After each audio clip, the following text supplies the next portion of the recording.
Welcome back, everybody, to yet another episode. Where is this mic and why I ain't doing real good? To the Brother Peel podcast, man. Good for you guys to be here. I just had a really great show with Anthony Bryan Logan, but we got to rock the call in shows. Can you guys hear me? Can you hear me, LAR? Yes, I can hear you.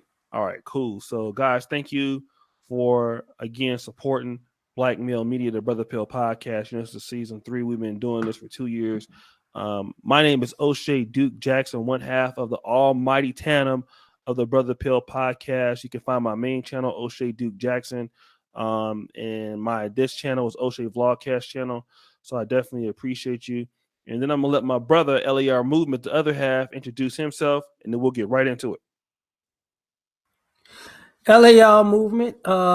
Let's just get into it because there's a lot that's gonna be said, and some things y'all gonna like, and some things you're gonna shake y'all up with. And first and foremost, me and O'Shea have already was talking just before this started. We don't necessarily like making videos about somebody's death like this. So, but there's some things that we got to talk about in the community. So that's all I had to say. All right. And like I said, me and you, LAR Movement, we are not really news people. We are more of what you would consider evergreen content creators. We are, I would say we don't really do things for views. Okay, I will put it like that. We make our videos and people like it, fuck it. If they do, great. But this was something that was so tragic, even in my live stream last night. People kept coming in, RIP Nip, RIP Nip, RIP Nip. This was so of such a shocking event. It took over my live stream yesterday. Like literally the Sunday Rumble, it was so many people taking the energy away from the show on the Nipsey Hussle. That was kind of one of the reasons. Yeah, we had to time them out. And that was one of the reasons why I had kind of, ended the show outside that I was tired. So it's such of a big issue that you almost, it's the big elephant in the room. You got to talk about it right now. And there's so many different situations. I just saw the TMZ video. Supposedly this is the video that was a surveillance that he got killed. So let me ask you this, LAR. What was your take on Nipsey Hussle? What did you think about him as a person, as an artist? What he was doing in the Black community? What did you think of him? From when he spoke, when he spoke, he seemed like a smart dude. Even his old videos of him talking, smart dude. Yeah, he's definitely smart. As a rapper, I didn't listen to him that much. I didn't like his style per se as a rapper. I liked other people, but the gang affiliation, I was like, man. I mean, he was repping where he was from, but he was repping hard. And that part, I was like, you a smart dude, but you know you repping too hard, you know. But as far as some of the things he did, like opening the business like that was dope. Buying half of that center, that was dope. Him talking about buying the community back, because I think he was one of the first rappers that actually was talking about that buy the hood back stuff some years back. Mm-hmm. So as a guy trying to come back to the hood, I get it. But this situation just kind of proves a few things. What okay, let me ask you this. What does it prove in your opinion? One, y'all want brothers to come back to fix the hood. This is part of what happens when you come to help fix the hood. Two, this also happens when you are part of the organization that helped destroy the hood.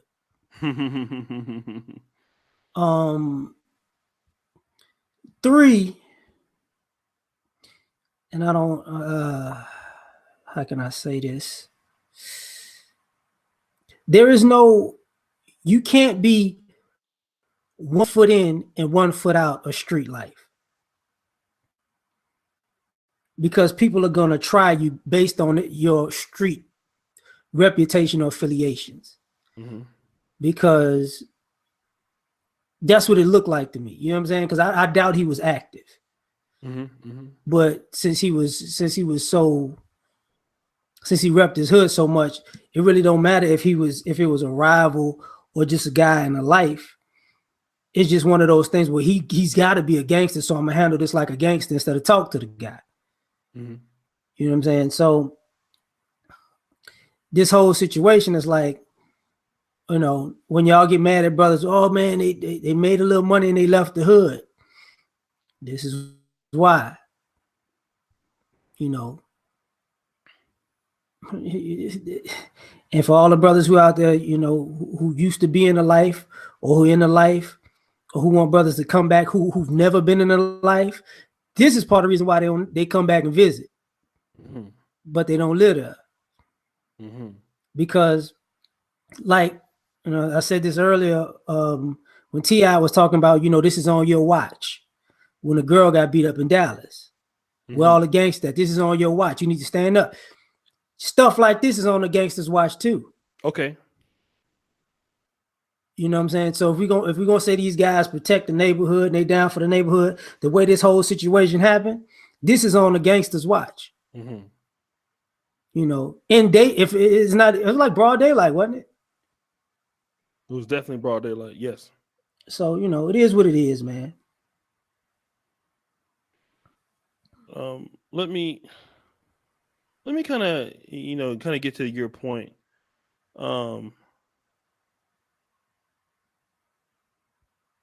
Let's talk about part of because you made a really, really cool statement. It's something that I had said in my video before. I've heavily criticized people who are ex-gang members. I wouldn't say ex-gang members, right? Because anybody could be an ex-gang member. My problem has always been those people who say they're ex-gang members, but on the videos throwing up the C with all the blue on and counting the money and drugs all in the house. I wouldn't necessarily call them people not active. I'm gonna tell you what active means to me. Active, just like the police, and I got to give them some credit for what I'm about to say. If you are a gang member and you are a convicted gang member, even being around gang members, not doing nothing, not just hanging around them, is enough to get you. It's a violation of probation. Okay. So being active is if you've ever been affiliated with gang life, if you still perpetrate that in any way, that makes you an active gang member. It makes you active. I don't care what you say. Just because you ain't out there shooting nobody, just because you ain't out there selling dope, if you portray that and you use your platform and you push that, you are an active gang member. Bottom line. In any way, shape, or form, if you're affiliated with those people, if you rep that people, if you say, I'm from Roland 20, Roland 60, Palmer, Block, Compton, Crip, Atlantic Drive, this is my set, you are still an active gang member because you're still pushing that influence and you're still associating yourself with that kind of life. Active. So if Nipsey Hussle was doing that, I didn't follow his music that much, so I don't know. But if he did that until the day he died, he's an active gang member, no matter what he does. Okay, that's my take on the thing. But let me ask you this. Let me get back to the brothers who want to leave the hood. Okay. But want to come back and help the hood. Let's deal with that. That was the first part. This is what happens. What do you mean when you say that? What I mean is you got people in the hood who don't want people to come back to the hood and help the hood because they're haters. You know, they don't see themselves as being successful. You got people in the hood who may have been rivals, don't want that particular side to come back and help the hood because it would say, oh, those, you know, those OGs or old gang members came back to help. What about y'all? So they might want to just squash that too. You know, you might have people who weren't even in the gang, but the guys are like, look, we can't have this because I remember you brought this up yesterday with George about the Detroit 300. They tried to come help out the hood. Okay. Some of them got killed. You know what I'm saying? So this is part of the problem. Like people say we want the brothers to build and come back to build the community. You can't build a community when you got these cats running around here who are angry little haters and will kill over anything, because you don't want brothers to go back and kill these guys indiscriminately, like they go out and kill people indiscriminately. So what winds up happening is you want people to come back to the hood and be a target, because some of these people don't want to work. Some of these people don't want to get it a legal way. Some of these people don't want to work for people or people that they feel like they could beat up. You know what I'm saying? Or people that they feel like maybe repping the side that they're not repping. You know, some people don't want to get to actually see the people. Got to realize there are people in the hood who don't want to see the hood prosper. It's against their best interests. It's against their business interests. You know, I've talked about this before. You know who gentrified the hood before the white folks? The gangsters who was working for the white folks. Mm-hmm. They're who brought down the property value. They're who the ones who was selling this shit. Say it again. Say it again. You know, gangsters gentrified the neighborhood for the white folks that they work for. They're who bring down the property values. They who do all the shooting and the killing and the robbing. That's who the cops can pin it on all the time. Even if other people come and participate in it, they're going to blame who? The gangsters, the black ones in particular. So, you know, we gotta be honest about this situation, because brothers can't help the hood from in the hood because you're a target in the hood. Because you look too rich in the hood. Mm-hmm. And everybody feel like you owe them something, even if you don't know them. But, you know. What's your take on this whole situation? Shout out to EO Overton with the super chat twice. I don't know if you meant to do that, but I'm going to take it. What's your thoughts about this, brother? He was part of the organization that helped destroy the hood. Shout out to VEJ40 out of Canada, my brother out there.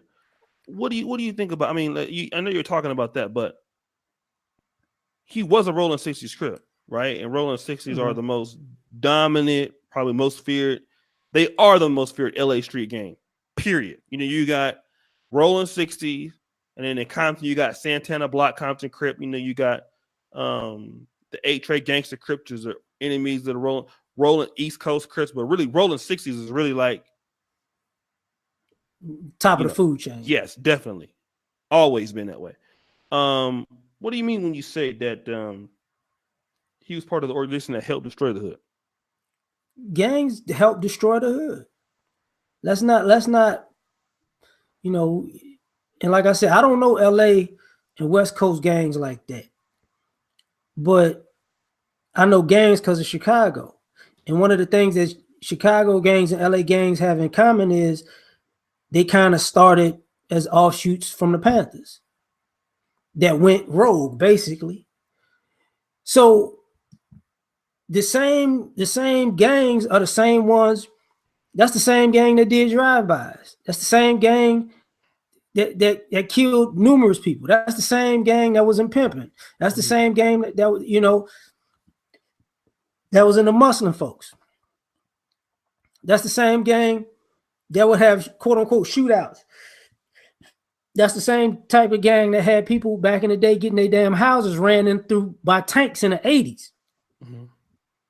So we can't, you know, discount that gangster life has not really brought anything positive to the black community. Mm-hmm. You know, so we glorifying something that is not really a positive thing, for one. And for two, and I don't know how to say this, but I'm going to try to say this as respectfully as possible. You got so many black folks living in la la land as if death don't come with gangs. I understand a man should rest in peace. I understand it's wrong. I get all that. But if you ever been in the hood, people get killed if you in gang life. That goes with the territory. Mm-hmm. You know, that's the part of people say you owe the good die young. But look, once you get into street life, death is a definite possibility. Oh yeah. So for some of us acting like, oh my God, you know, this is a travesty. It's part of doing business. He just happened to be a famous guy that was in the game. Because I guarantee you, it's gonna be some unfamous people that's in the gang that might wind up dead in the next couple of days that you ain't gonna give a shit about. No, that's true. So, you know, that's just how I feel about that right there. Let me say something that's gonna be very controversial, and what I'm gonna say is gonna be it's gonna sound very elitist. And I'm even using my white voice when I'm saying this, so I'm about to start cooning, but I gotta be real. Like many people, I am also from the inner city. I talked about those stories with my dad being on crack.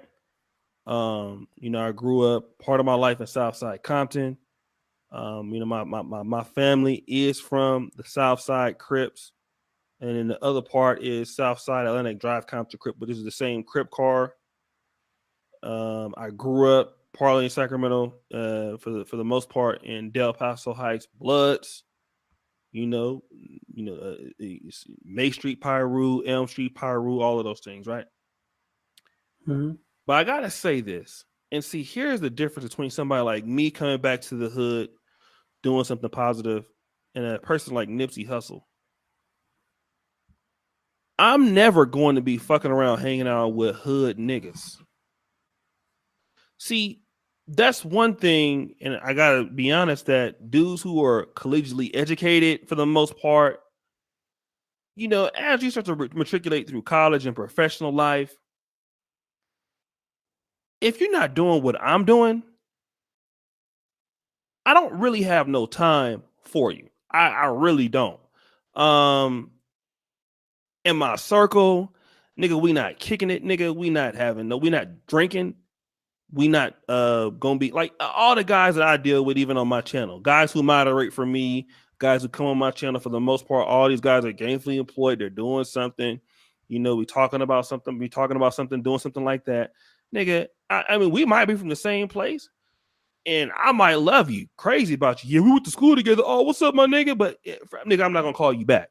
If you call me in the mall and touch up, I might comment on your pictures on Facebook, nigga, but me and you we ain't going nowhere together. Why? Me and you ain't the same people. And my success actually was because I didn't fuck with niggas like you and vice versa. That's just what it is. Okay? That's elitist. Let me finish before I get, because you know I'm getting old. The difference between people like Nipsey Hussle is, shout out to brother Terrence B. What up, Mr. B? Nipsey Hussle got popular and made money in dealing the nigga shit. All right? That means, you know, he had a hard work ethic, but he grew, he got popular off of the lifestyle that he was living, which was hanging around niggas. For example, most professional guys are not going to have a baby by a dude, and I'm not taking no shots, but I just got to be honest, right? You're a lawyer or a doctor. Are you going to mess with have a baby by some chick that you know has a baby by Lil Wayne, 2 kids by him already, or a kid by no niggas who have education we don't do stuff like that for the most part. I'm sorry. We're not going to be out if I'm a lawyer or a doctor or a business owner, I'm not gonna do you. Okay, I know you fuck this nigga, had 2 babies by him. There's no way I'm gonna wife you up or be in a relationship. It's not happening. But hood ghetto ass niggas do that shit, right? Hood niggas love fucking with other niggas bitches because that's what they do. They don't think in the same terms as educated brothers do. They just don't.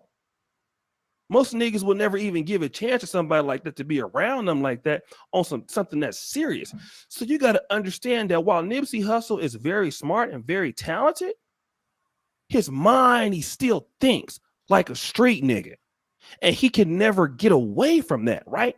So if you really think about it, when he's hanging around, maybe shooting the shit and talking shit to a nigga at the hit of the moment, oh, nigga, fuck you. Nigga, get out my store, nigga, with your broke ass. Nigga, you ain't gonna do shit. Fuck you, punk.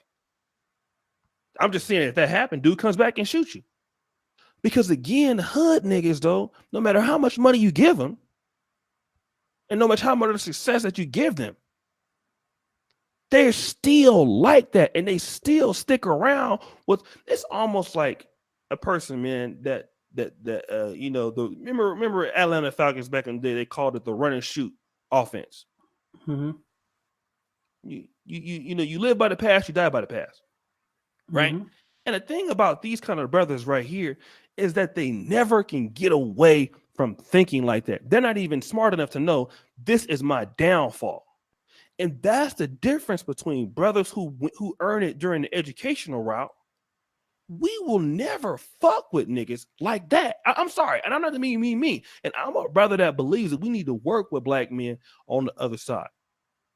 But nigga, we're not gonna be outside no motherfucking clothing store arguing with no niggas like that. That's not happening. Not today, not tomorrow, not motherfucking next week. But a nigga like Nipsey Hussle, though, he cannot turn that type of situation off because that's who he really is at the core, and that's who he kicks it with. And that's the difference. Go ahead. I'm gonna say a few different things. Something I saw in the chat. Earlier, I referenced the gangs being an offshoot of the Black Panthers. Mm. And some of these guys in the chat didn't understand what that meant. And what you talking about? Obviously, you don't know gang history. And this is one of the issues. You got so many people who swear they know about street history, but they don't. You don't realize the 60s and 70s is part of it. You from, watching gangster rap in the 80s and 90s, and you went forward with that. This is one of the issues. A lot of y'all don't even know where this stuff originated. When I said an offshoot, I admit it was community activism. It was community activism gone rogue. That's what it was. Now, no, they don't like being contrary, because I learned this fact back in the day. Mm-hmm. You got young boys out here, they didn't know what Crip originally meant, and I knew that already. Mm-hmm. That had been going on for years. Another reason I'm saying what I'm saying, because I'm going somewhere. They had a brother in the chat who's not really a brother, who's like, oh, Nipsey, one of the realest. See, some of you people who are not black, y'all sure do like to jump in and call black people the realest when they dead, but you wouldn't be hanging around them because you'd be too scared to. You wouldn't be in that neighborhood. Now I got to double back to my black folks. Whether you came in the hood or not, a lot of folks are vicariously living a gangster life through other people who in the streets. Mm-hmm. See, and it's cool to rep that stuff when you feel like you slumming or you posing from afar. But if your ass really in it, you don't really want that problem. And a lot of educated brothers know this, and a lot of street cats know the same thing. It's repping your set and riding for your set. It's cool until something really go down, because it's a lot of gangsters we never talk about who are in gangs, but they soft as shit. Mm-hmm. They don't want no problems. Mm-hmm. They'll start a million problems as long as they hey man, I need to call up everybody because these niggas gonna kick my ass. Okay. That happens all the time. Okay. Now, and another thing that we don't talk about with gang life is this. And I don't mean to disrespect some of y'all, but a lot of gangsters are dumb motherfuckers. Niggas who was always skipping school because they was dumb. Didn't know how to count, didn't know how to read, can't spell UPS because they was dumb. So all they know is how to start shit with people. Mm-hmm. You know, if you grew up in the hood, you know the stories or the people that you may know of who got shot at mistaken identity, or they got the same car, but he didn't know that wasn't the person he was looking for. Mm-hmm. They got the same jacket, but he didn't know that he shot the wrong person. You know what I'm saying? Oh, you know, they killed such and such, but they thought such and such was such and such. Why? Because they stupid motherfuckers. I shot up the wrong house. Which house was it? Oh, my bad. I ain't mean to kill that baby. What? Mm-hmm.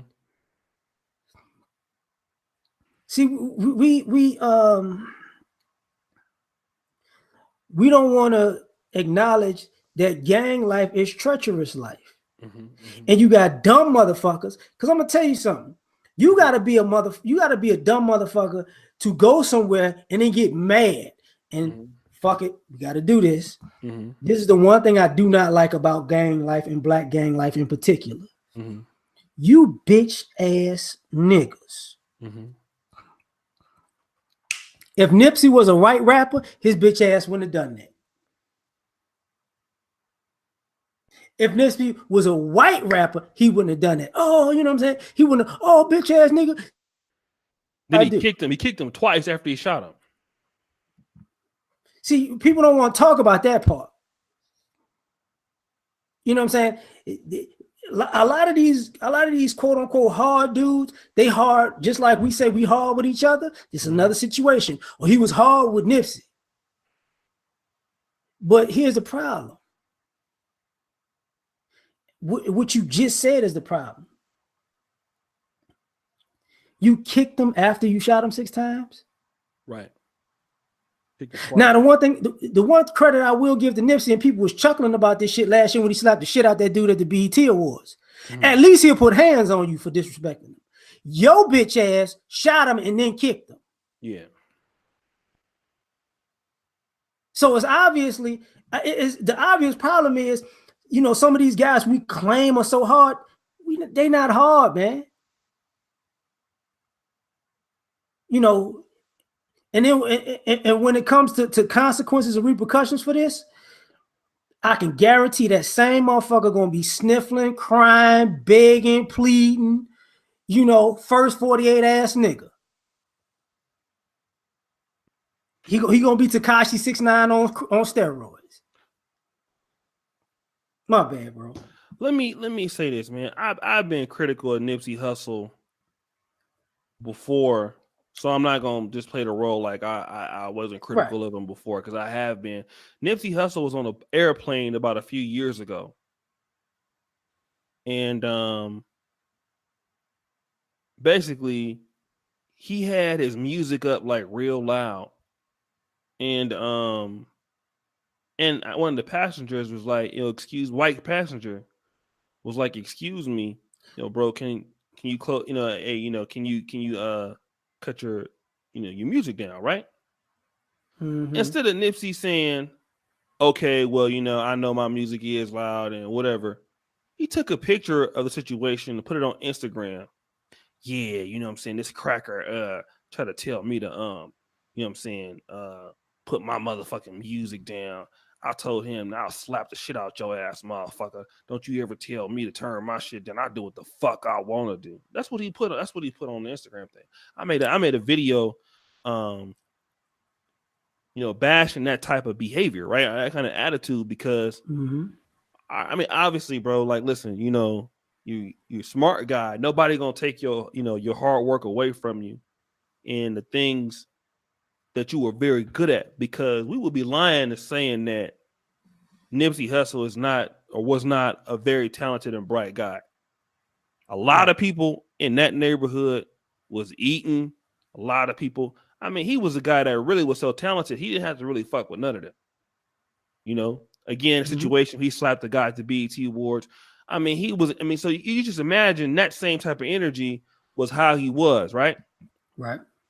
But at the same time, again, it goes back to once you have the responsibility of being successful, and then you have money, and then you have things. Success and money, I know I'm gonna be called a coon for this, but some things about you should change, brothers. Now I'm a nigga, but I ain't as much of a nigga as I was in 2013. I ain't as much of a nigga as I was in 2016. I ain't as much of a nigga as I was in 2018, right? And it's not because once you get to certain levels in life, expectations of you should become greater. Certain things that bothered you in 2016, 2015, 2014 is not supposed to be bothering you in 2019. Okay. And this is the thing that black men got to understand, because a lot of people, you want the money and the success. But see, you can't handle all the other things that go with it. People trying you. You know what I mean? Cutting people off that you shouldn't be around. And let me tell you this, man. A lot of people that should be in your circles, once you get a lot of money, a lot of niggas, man, they have nothing but a lot of yes men. And here's the situation is when you come out the gang life, where everybody kind of thinks in a very similar kind of path, you know, to be a gang member, you have to think, I think in LA, to be an LA gang member, you have to have a certain mentality to be able to be from a gang that's not really, and then you're a gang member, and then also you're affiliated, and you're also a rapper, and those are super macho type of things. People that are in your circle should be saying, "Hey, bro, listen, let me talk to you." I don't know if they had this conversation or not, but hey, these sorts of things, man, you cannot be doing. All right. Certain situations, like, and I'm pretty sure that hanging out in front of a store or whatever, there probably been multiple arguments, multiple altercations, multiple types of niggas shits before that probably haven't been undocumented. Hey, this cannot happen. This situation should not happen. All right. And it's up to us. If we have friends that are successful, we ought to hold them a part of the task to say, hey, brother, you know, you have this level of success. The things that you was doing when you didn't have that money, now you got this money. Now you have this influence. Now you have these people. You can't do these things anymore. But ultimately, the people that hang around people like that, what ends up happening is some people don't say much at all, or they're afraid that, you know, hey, bro, you know, we and then what happens is you grow and you develop in a business sense, maybe, but that don't mean you grow and develop on a personal level. Let me just say this before I get the mic back to you. There are a lot of YouTubers in Black YouTube that make a ton of money when it comes to YouTube. But when it comes to having diplomacy in certain situations, it's athletes like this. They have still never learned, right? And then ultimately that cost them big time. You know what I'm saying? Ultimately it happens big time. Now, Aaron, I know what you said would happen. I can't see it, but I just want to tell, you know, brothers out there, man, be careful for what you ask for. If you want success and money, hey, man, there are a lot of things and people that you're going to have to deal with, and you can't underestimate certain people, man. You know, a lot of niggas, let me say this. You might think they hoes. You might think they bitches. You know, you might think that they don't have no heart. But it's a lot of bitch ass niggas out there, man, that's shooting people, killing people. So, you know, you gotta make sure, man, that you don't put yourself, and always know this. Wherever I go, okay, I'm in Uganda, if I go to Kenya, if I'm in Brazil, wherever I'm at, I'm always in the best area that they got. I'm never, and I know that it sounds crazy, I'm never in the crowds dealing with people that I feel like can't really, you know, I'm not really gonna be safe or whatever. If the people not in my, I hang out where the people that's on my, I'm trying to be on the level. That's where I'm at. I'm not necessarily hanging out with people that's not for what. All right, I might go to the favelas in Brazil just to see it, but you ain't gonna catch me over there partying. I'm not partying over there with these niggas. You might see me in Kibera and Nairobi just to, you know what I mean, just to take a tour, but you ain't gonna see me over there partying with them niggas. Cause we ain't the same, we not the same people. We ain't doing the same shit. And I'm just being honest. You know, you brothers out there that are doing that, man, you don't be, if you're doing well, man, people who do well, you don't hang out and be kicking it with motherfuckers who ain't doing as well as you. You don't have that kind of time. But go ahead, brother. I'm sorry. There's a few things that come to mind when I say this. One is kind of going to be controversial, but whatever. Back in the day, your friends who were in the streets, if you became successful, wouldn't allow you to be in certain situations, whether that's being caught with them in public or being around them because they didn't want anything to go down that could ruin your success. And this is, talking about, to a degree, street cats. That was part of the code because everybody that grew up in neighborhoods wasn't in gangs, and everybody that was in gangs had friends that weren't in gangs. So even if you was in a gang or you wasn't, if you got to a certain space, your friends were like, look, man, I got to back up off you because I don't want my life to spill over into your life. Even if you was in a gang, like, look, I know you was with us like this, but now you doing this. You need to do that. Like, don't, we love you, but you can't come around here like that. Because we don't want to ruin what's going on with you. That line has been blurred tremendously. One of the other things that people forget about, that's sad about this situation, but it's sad about every situation. Y'all worried about him, and I understand that. But see, here's the thing. Who takes care? He's rich. He died rich. But under normal circumstances, nobody would be able to take care of those kids. Mm-hmm. Because ain't no retirement for a gangster. Mm-hmm. Or there's no retirement for somebody who's gang affiliated. And what winds up happening is those kids wind up where? Repeating the cycle. Because the gangs don't take care of these kids, and where I'm about to go with this because I talked to you before this happened. Mm-hmm. For all the people who is who we talked the hashtag ADOS thing. He was Eritrean. Mm-hmm. And some people are like, well, half and his dad's Eritrean, his mom. But if you Google him, they're gonna call him Eritrean. Mm-hmm. Now, is Africa gonna claim him the way we claiming him? Because with his lifestyle represented, I don't know if Eritrea wants to put their name on that. You know what I'm saying? So this is why I had to bring that up, because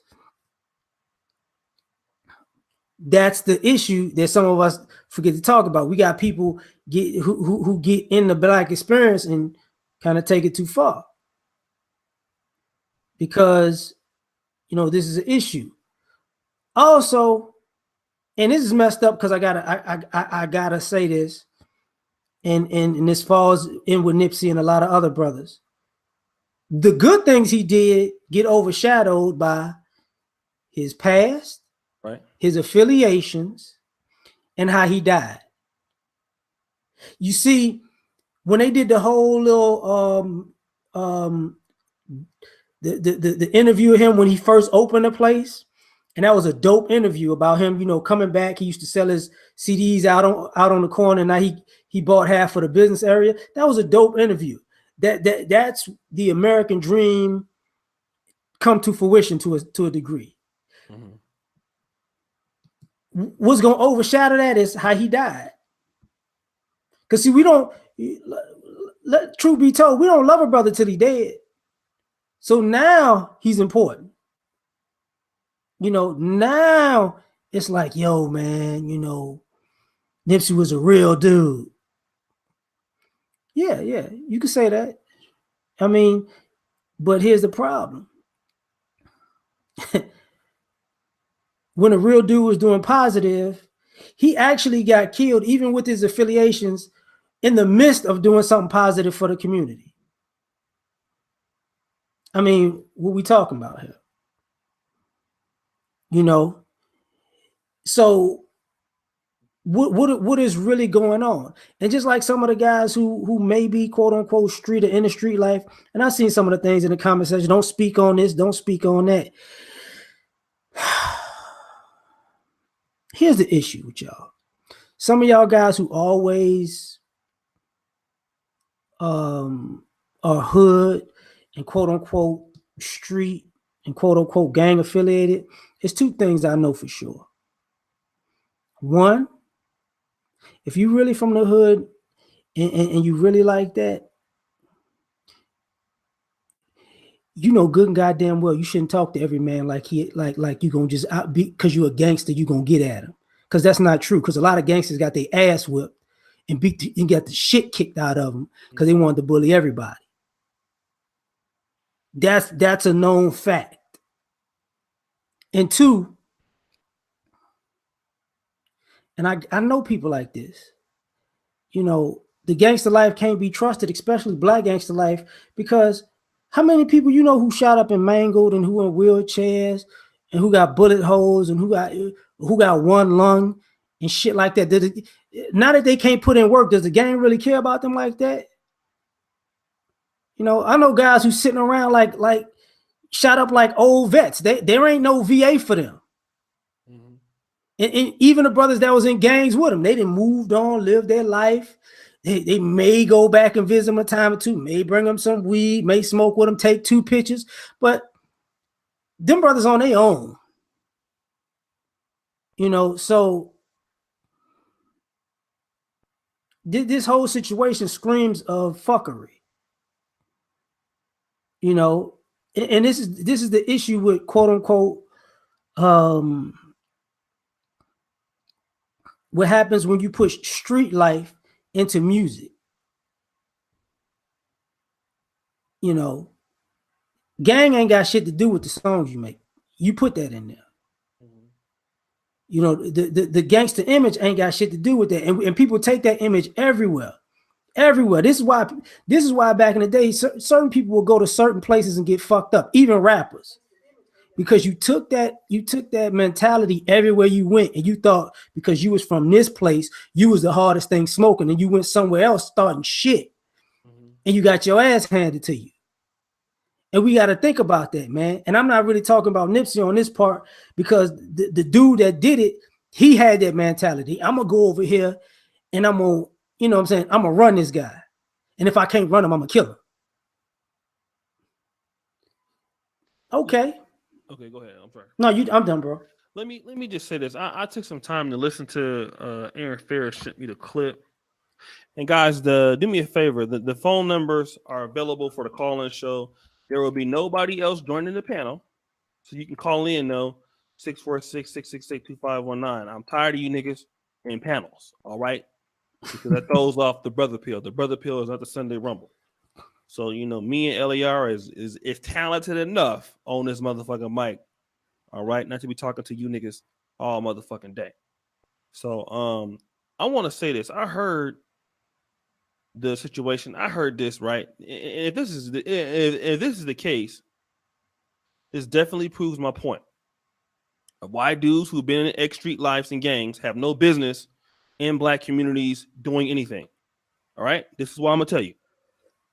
Supposedly, Nipsey Hussle is outside of his shop or in his shop, whatever. There's a guy that's a known snitch. Nipsey Hussle takes it upon himself to say, hey, man, what you doing over here? Nigga, you know you a snitch. Now, he probably does this not in a way like, hey, man, let me talk to you, you know, over here. You know what I'm saying? Like, hey, man, listen. You know, I appreciate it, you know, if you don't come around my store because of certain people said this. I want to know if this is true. You know, I don't want to disrespect you or anything like that. But he says, hey, man, I heard you snitch around other people, right? So obviously the guy, because it's Nipsey Hussle doing that, he feels embarrassed. All right? So then the guy comes back with a gun and he kills him and shoots some other people. So basically they roasting this dude for being a snitch. Now, again, Nipsey Hussle. If you are a businessman, if this is true, what's more important? Because don't nobody else know he a snitch. Or I mean, snitching on what? I mean, you just said that you want to stop gang violence, you want to stop crime in the area. So, but at the same time, if this dude is a snitch, what side are you on, brother? You know what I'm saying? And I get it, but this is the way that niggas in the streets think.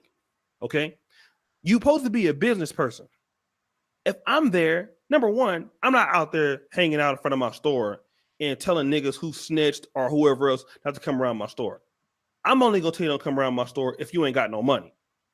That's the reason why, because I'm in business. So I don't give a fuck if unless my brand Marathon is a brand that snitches are not supposed to be wearing.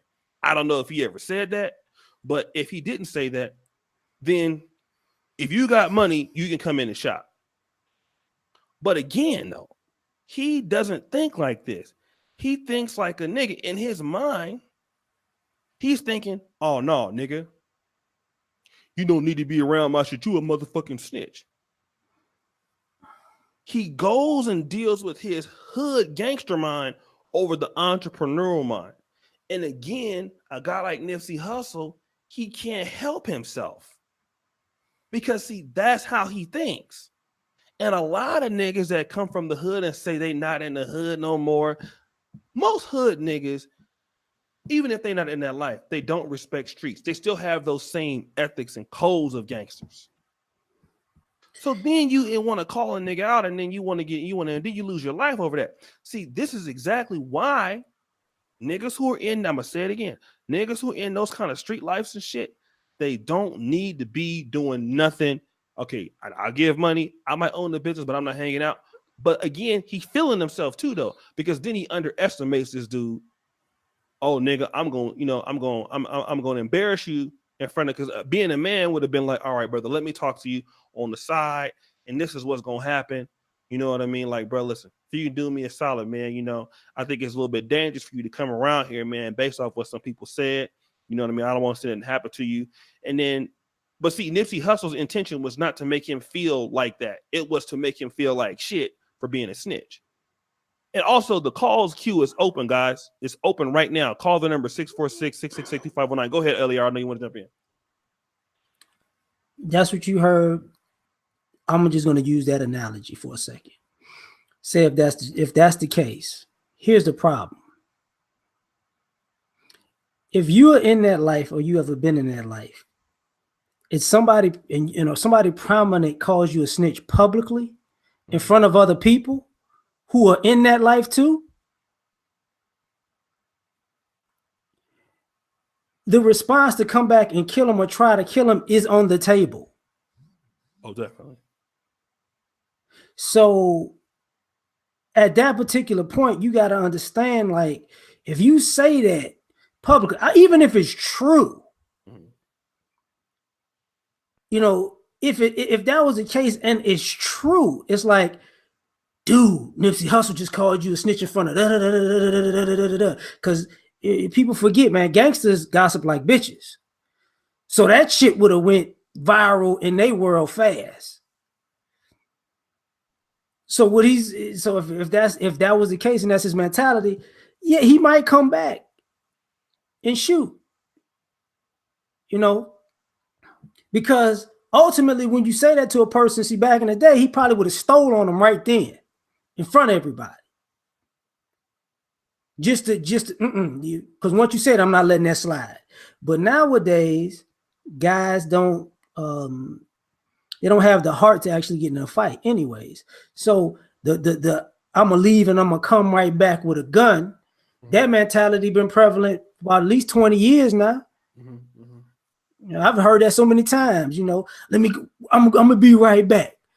Wait, I'm gonna go pop the trunk. Oh, just hold on. Wait, I'm gonna come. Wait, just wait for me 1 second. Everybody know what the fuck that mean. Or if a dude just leave and be quiet, you're like, oh, he ain't gonna do shit. If you call a dude a snitch publicly in front of people who are affiliated, you gotta at least think to yourself, yo, give me a gun just in case this motherfucker come back. But you know, I'm done with it. All right, hold on a second. Shout out to my boy RB the Breakthrough out there, man, making all that long money. Y'all go subscribe to my boy RB the Breakthrough. RIP Nip, shout out to Ocean LER. Currently granted wanted to stop buying, show support, stay encouraging, always stop the buy. That's my boy right there, man. Y'all go subscribe to my brother, man. Always doing some big time shit. I got some big time YouTube friends. They don't want to help me get them. They don't want to help me get into that YouTube money they got though. RBR, but it's my brother RB the Break. He cool as shit. Let me say this real quick, right? And okay, here's what we got to understand. And I'll take some calls. I'll see the calls in the queue. Tony Maceo always says a lot of thug niggas don't have nothing but their what? Huh? Thug niggas don't have nothing but their what? I keep thinking about Mr. 75, so my bad. Starts with an R. Respect. Another R. Shit. Reputation. Right. Thug niggas Reputation. don't have nothing but their reputation. Okay, so here's the thing. Like guys like me, we don't really care about reputation in, you know, the lame world, the educated lame world. We don't care about those things. We care more about tangibles. We care more about, you know, we don't care about reputations. We care about transparency. We care about reputations in business, relationships, right? We don't care about street reputations. But what if you are a guy like the guy who's a snitch? Okay, you're probably already a felon, so you can't get a job. Okay, you were already raised by a single mother, so you're highly emotional as it is, right? The only thing you got is the set, which makes me believe that this dude was also a member of the Rolling 60s Crips at one time, or associated with the same gang. Because how would he know? Okay, how would he know? Because if it's a nigga from, you know, enemy set, he probably wouldn't show up over there at Nip's store. So this is something that the guy Nipsey knows. So all he have to live for is this thing. Because the guy who's thinking about this, he knows there's surveillance videos. He knows they're going to get caught. He knows he's going back to prison. What would make him so angry to think about, I'm going to kill Nipsey? Well, I'll tell you what make him do that. Because what Nipsey calling me a snitch is going his credibility in this is strong enough to take away anything else that will make me liable in the hood. If I go tell a nigga, what's up, nigga, I'm from Rolling 60s Crip. Nah, nigga, that ain't what we heard, nigga. You a snitch according to Nipsey Hussle. So he can't even claim the set, and pretty much he gonna get put off by. If Nipsey say you ain't on the set, nigga, you ain't on the set. You're done, pretty much, right? So now I have what? I have nothing to live for, nigga. You done took everything I have to live for. I can't get a job. I can't bang 6-0. I can't come around the homies. You know what I'm saying? You didn't embarrass me. I can't have nothing to live for. So now, nigga, the only way I'm going, since you're taking everything that I had to live for right now, I'm going to take everything that you got to live for, nigga. Can I? Yeah, go ahead and say that, and then we're going to take some calls. Go ahead.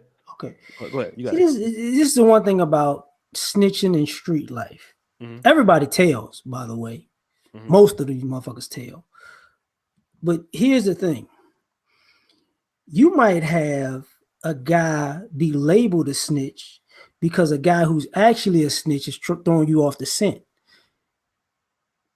You know, and we, you know, that's part of the equation also.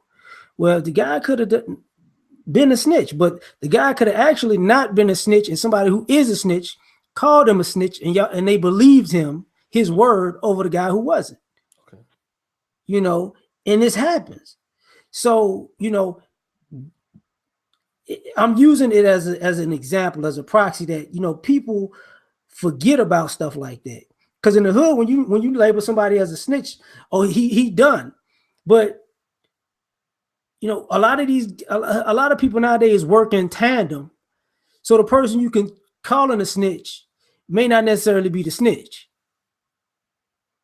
You know what I'm saying? But they already got the reputation, and now they can't back out of that because it's already been, they didn't got that scarlet letter on there. Mm-hmm. You know what I'm saying? So even in those situations, he will react the same way. Like, what? I ain't know. I'm gonna show your ass a snitch. Would a snitch come back and shoot you in broad daylight? Nope. You know what I'm saying? So it's like the street code, for one, it don't exist no more because it's a lot of fuck shit that goes on nowadays that wouldn't go on 25 years ago. Mm-hmm. And this is the part of the streets that people don't want to talk about. There ain't no code. There ain't no organization. There ain't no order. There ain't no rules. Motherfuckers just out here repping a set and winging it. You know, but I'm done. Okay. Shit. Let me do this. Guys, get the likes up. I'm gonna shout out the super chats. I know we got 10 people waiting in the queue, 11 people waiting in the queue.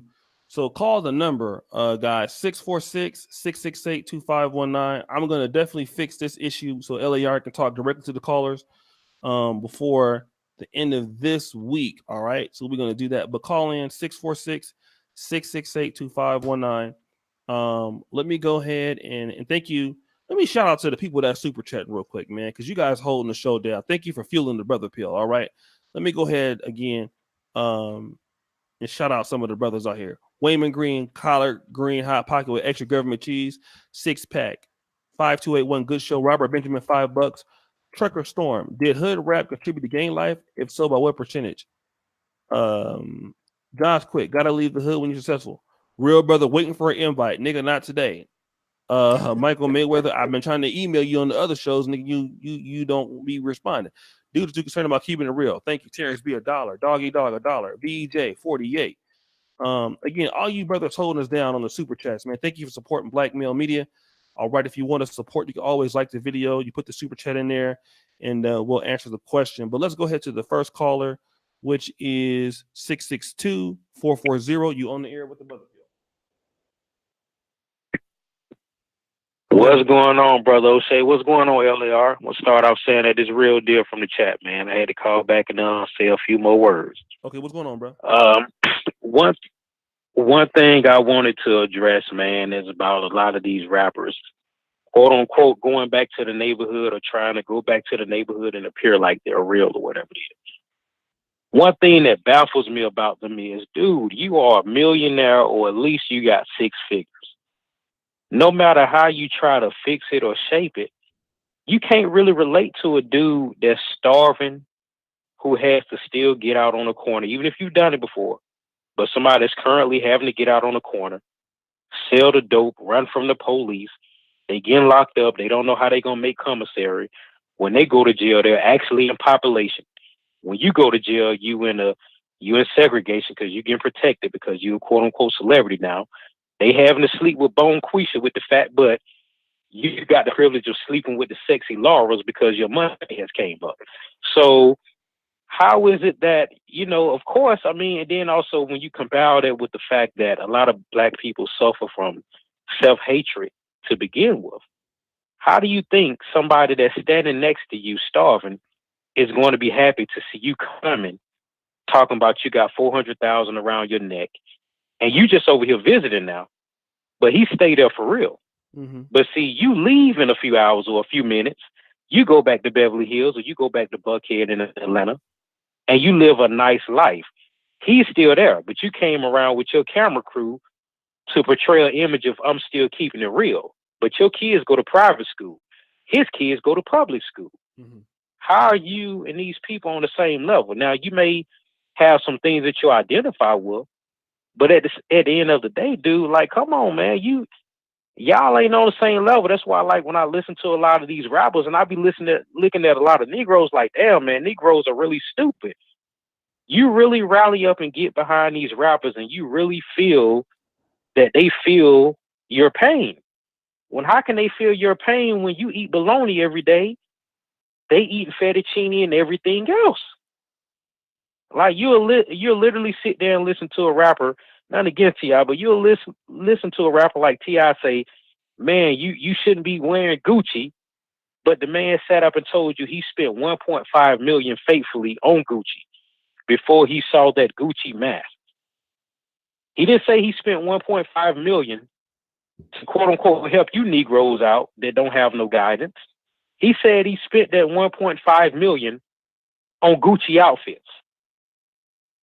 Like, Negroes are just stupid to me, man. Some shit that y'all be on. I'm sorry. Just y'all way of thinking. I gotta take David Carroll approach to it. Negroes, I don't know what's wrong with your mind, man. All right, brother. Well, and then another thing. Hurry, man. I was gonna say, well, yeah, I'm a real. And then another thing, before I get off, I'm gonna say, stop making your entertainers the forefront of your movement. No other group does that. Why are we looking at our entertainers to do anything outside of entertain us? Why are they our Malcolm X's? Why are they our Martin Luther Kings? Okay. And I'm gonna just leave it like that, and I'm gonna let y'all have it back. All right, brother. Thank you so much, man. Shout out to you, brother. Thank you for calling in. He has some good points. Let me go to 630-638. You on the line with the brother Pill. What's going on, brother? This isn't a brother. This is Dane. Hey, what up, light skinned in this? Hello. What's up? How you doing? Hey, what's up? Can you hear me? Yes. I'm fine, darling. I was calling because this subject is of a particular interest to me because I grew up straddling worlds. I grew up in the hood, but I'm much like yourself. I went to private school, but I had to come back every day to the hood, right? So as an adult for a couple of years, several years, as a matter of fact, I worked specifically for a nonprofit to help inner city youth not just get jobs, but get careers in the IT industry. So it was like an intensive program to give you the soft skills and the hard skills to get like your foot in the door. And during that time that I did this, I came to the realization of a couple of things. One was that I was from there, but I wasn't of there anymore. Say it again. Say it again. Say it again. Say it again. Say it again. I was from there, but I wasn't of there anymore. And I couldn't move the same way that I used to. I used to have to go when I would do outreaches. I used to have security because dudes were really going to try to run up on me. It wasn't like I didn't even know how to move anymore. Mm-hmm. And during the time that I worked at this particular nonprofit, even a young man that I was close to who had just had a child and was really on his way to getting his life together, he died. He got killed, over some gang stuff. And it was his dad who was the one who pulled the trigger, who either did it himself or called for the hit. Now that case is still unresolved, but that's what we quote unquote know. During that time, it got too much for me because a lot of dudes, let me just also say that even as a woman, I've been around IT for a long time. So 70% of the people in this program, over 70% of the people in this program were Black men between the ages of roughly 21 to 30.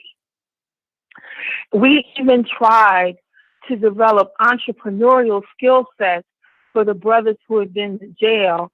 We even got people's records expunged. And for the people, O'Shea, that we actually were able to help, man, there were so many lost because they couldn't leave it alone. There's nothing I could do. I'm a woman. I'm out the life. I'm out the hood. I don't understand it. I could teach them everything I knew about how to move in the corporate world, but I couldn't bridge the gap for them between what was going on in the streets, which I understood, but I didn't live. Okay, those some good points. All right.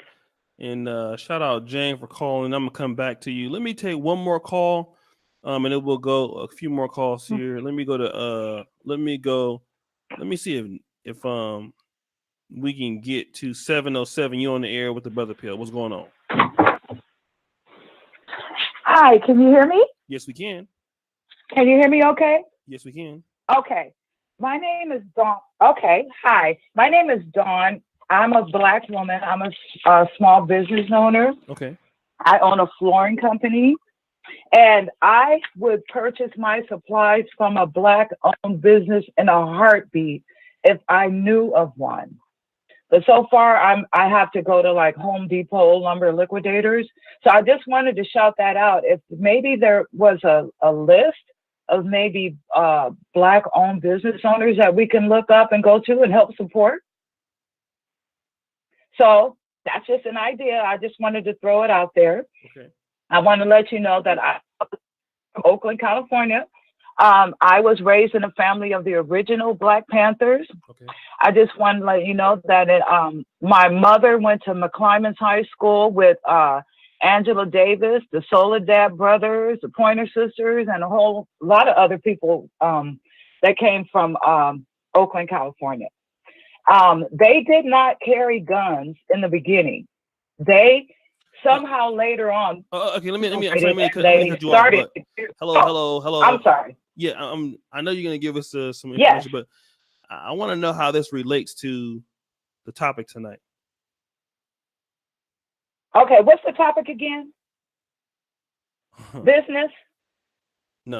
Okay, yeah. Yeah, let me go ahead and help you out. Okay, thank you for calling in. All right, listen. Black people. This is what I'm talking about.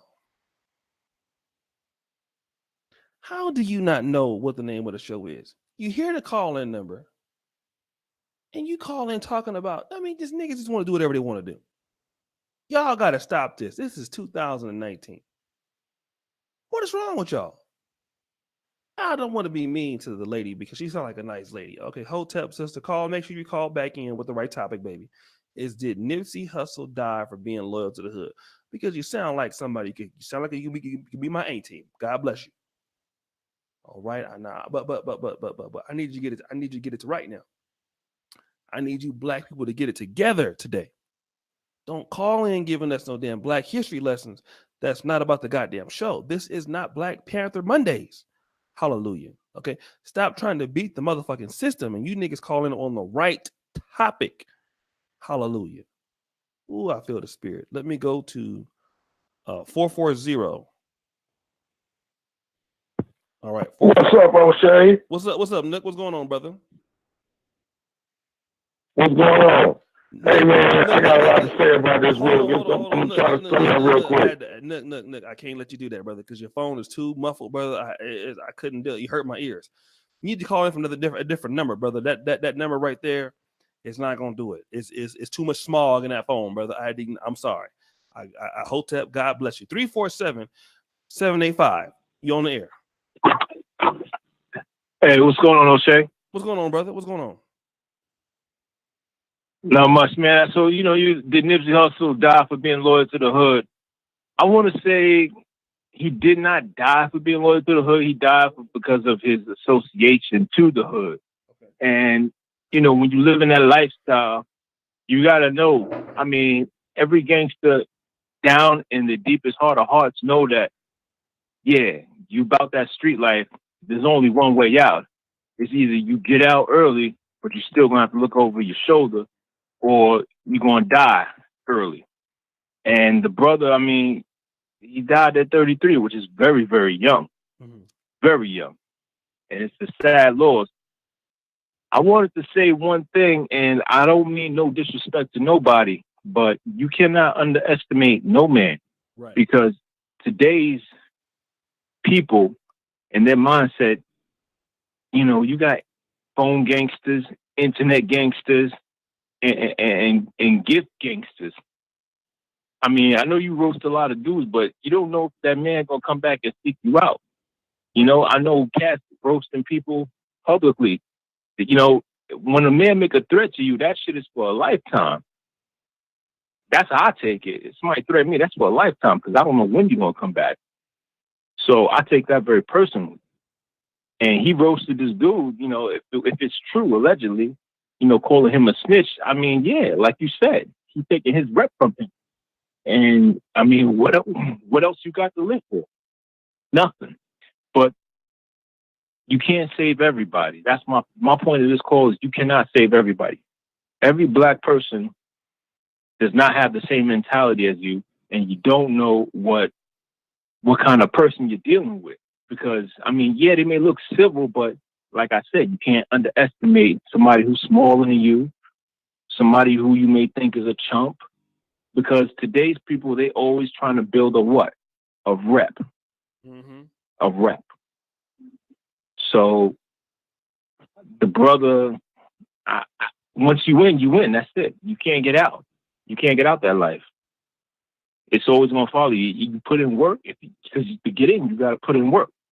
You put in work, that work going to follow you. I lost one of my homeboys. He was just chilling. He wasn't even about that life no more. But you know what? Somebody he hit up back in the day remembered that. And that shit followed him. So you gotta be careful, you know, the choices you make and decisions. Life is not right or wrong. It's just about choice. No, that's all I got to say. All right, brother. Thank you so much. Let me just do this for, we got a private call. Let me see who the private caller is real quick. Who's the private caller? Private caller. What you want? Hello. Hello. How you doing? It's Stacy. What up, Stacy? First of all, I just want to say something. First of all, O'Shea, thank you for letting the callers, initially the two ladies, no, stay with the fucking topic. Like, this is not a Black History moment. Thank you so much for letting them know, because she was going on and on and on, and it was getting annoying. But what I want to say is that from my hood, what you just described, what happened, I see guys get shot over that every day. I've seen guys get shot over another guy telling him to suck his dick. And then if what you say is true, for Nipsey to tell another guy, you can't come around here no more, you snitching, that's all the guy got to live for. That's his livelihood. If he can't, that's basically, he just got ran off the block by Nipsey. So how you going to sell drugs? How you going to support yourself? So that will be a motive for him to kill him, because his rep is all he got. No, I agree. It's your first time calling in? Yeah, yes, it's my first time. I'm always listening. Oh, yeah, and I just want to add one thing. That lady the other day, Paris, she was very disrespectful. For her to tell a man that she has a right to be a bitch to him and then turn around and think a man's supposed to protect her, she is stupid. Because let me tell you something, I got brothers, all right? I wouldn't want none of my motherfucking brothers protecting no bitch like that who was a bitch to him, all right? I love my brothers. I love my man. I love my father. I only want them protecting those that they know. I don't want my men protecting other strangers that has nothing to do with it. Because guess what? If she be a bitch, if Paris be a bitch to a man, and then he fuck around protect her when some niggas disrespect her, then he gets shot and killed. That bitch ain't paying for the fucking funeral. That bitch ain't paying for his bills and nothing. Right. So fuck that. No, you are not obligated for a man to protect you, especially when you being a bitch. Okay. She needs to humble her fucking self. Okay. And I'll tell her that to her motherfucking face. All right. Okay. All right. We'll get back. I'm sorry. Yeah, you was. All right. Yeah. God bless you. Let me. What is Is this rant Mondays, nigga? Okay, last one, 832, and then we'll go back to the call. All right, go ahead. 832, you're on the line. Hey, O'Shea, it's Not Today NSA again. What's up, Not Today? Nothing much, it's a nice Monday, It's really warm up here in Alaska right now, so I'm in shorts and a t-shirt. Well, white folks are always in shorts and the t-shirts, no matter what the weather is. But anyways, what's going on, brother? I mean, brother, NSA Today. I'll go by whatever you call me, But anyways, so about him getting shot, the thing is just you just go look at his music videos. The same thing happened when 6ix9ine eventually got caught up with all this shit. Right. It's so obvious that these guys are gang affiliated rappers that it's just blatant. They post the videos online themselves. Everyone knows. They all use smartphones. Everything they do is trackable. It's traceable. And you know what? Guns are cheap. And if you piss someone off enough, they're going to come and shoot you. And unlike, with 50 Cent, where he got shot 9 times, this guy aimed a little bit better, and stuff like this is just going to keep happening. No, I agree. How's Alaska? Oh, dude, it's fantastic right now. It's 50 degrees outside. It's beautiful. I'm kind of pissed because I can't use my snowmobile anymore, but I know it's going to be great fishing this year. It's great. It's just great, man. All right. Shout out to Not Today NSA. Thanks for calling in. Let me go. We'll go to 202. Nope. We got like 18 callers in the queue, right? But let me do this. For those people who want to call in, the number is 646-668-2519. And you can call in 646-668-2519. Let me go to LAR real quick. So the guys on Blog Talk Radio, you might not be able to hear him, but we're gonna still work it out. Let me bring LAR back in. Go ahead, LAR. Sticking with the topic, I got a reverse question. How's the hood gonna be loyal to Nipsey now that he dead? They gonna support the businesses now that he dead? Are they gonna make his brand a household name so it can keep employing people in the neighborhood now that he dead? Are people gonna spread the word and make his because it's funny, like with musicians, their catalog goes up when they die. Oh, people listen to their songs now. People download their music now. People buy their music now. But 9 times out of 10, they don't own their masters. So the labels get paid for that. Other people get paid for that. Their families may get a royalty, but not like the people that own the label. But his businesses are something that he actually owns. So is the hood gonna be loyal to the businesses that employ people in the hood now? Or they just gonna say, oh, this is where Nipsey got shot at, I'm going to Walmart. So that's what I was thinking about that. What do you think gonna happen? Normally they're not loyal. Normally they just like, for all you fans, right? I get it. Nipsey owned all his shit. Dude, I'm talking in generalities. Mm-hmm. To be perfectly honest, you know what? Let me see something. I'm gonna see something. Be right back. I'm gonna pause because if he was on a record label, which I don't know or not know, he didn't own his masters because you gotta go through a certain thing to do that. But if he was on his own label, but I know some of the people he was working with, so they started a label. So, it is what it is. And somebody said he'd be forgotten in 6 months. That's fucked up, but that could be true. But this other person, people did compare. My bad. Somebody compared Nipsey earlier today to Tupac.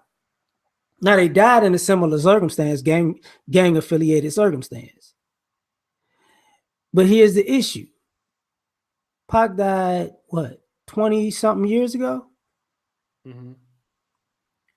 With a situation with some Bloods and some Crips, right? Mm-hmm. 20 something years later, Nipsey dies in another gang affiliated situation. What does that tell me about the street life that motherfuckers haven't learned yet? Mm-hmm.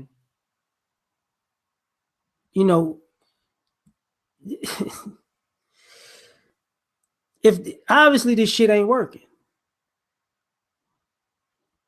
Because the way people are thinking 20 years from now, what's probably gonna happen? Somebody else gonna get shot. Maybe not even 20 years from now. It could be 5. Mm-hmm. I mean, YG be repping blood like a motherfucker.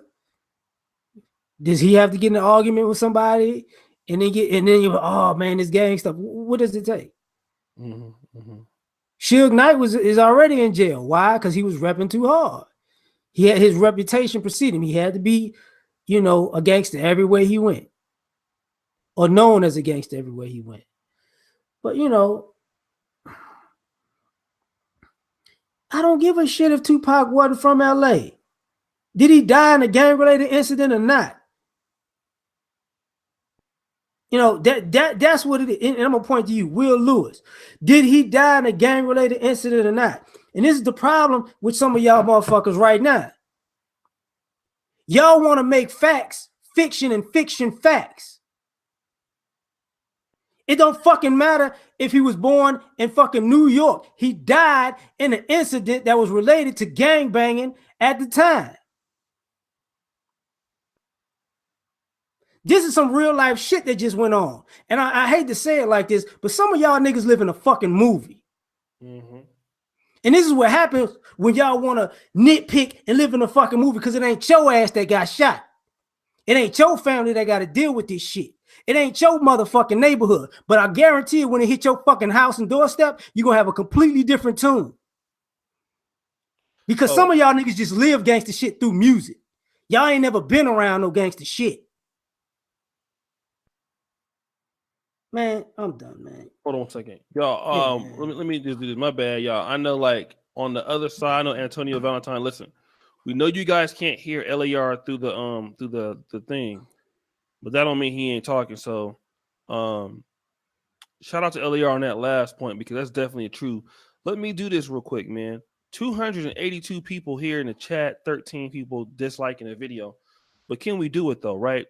218 people. I need you to like the video, right? I thank you for all of you for being here. I really appreciate it. And I know this is a hot topic, and I wanted to make a call-in show for you guys. Thank you for taking me to 290, and I'm gonna shout out some of the super chats. Can I get 300? Can I get 201 people to like the video? And the thumb up button. If you want to know what I mean by liking the video, just thumbs up the button right there, right? That helps shares the video. That helps people. Thank you, 326. So all people who are in here, thank you. Appreciate you.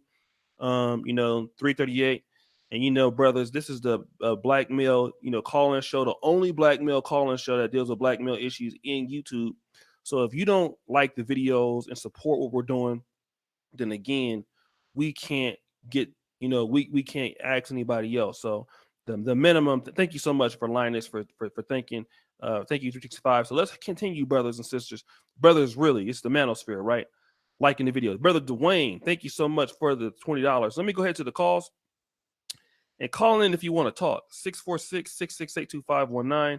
And then let me go to 213 has been on the air for 37 minutes. LA, you on you in the air. What's going on? 213. 213. Brother. All right. 26267. You on the air.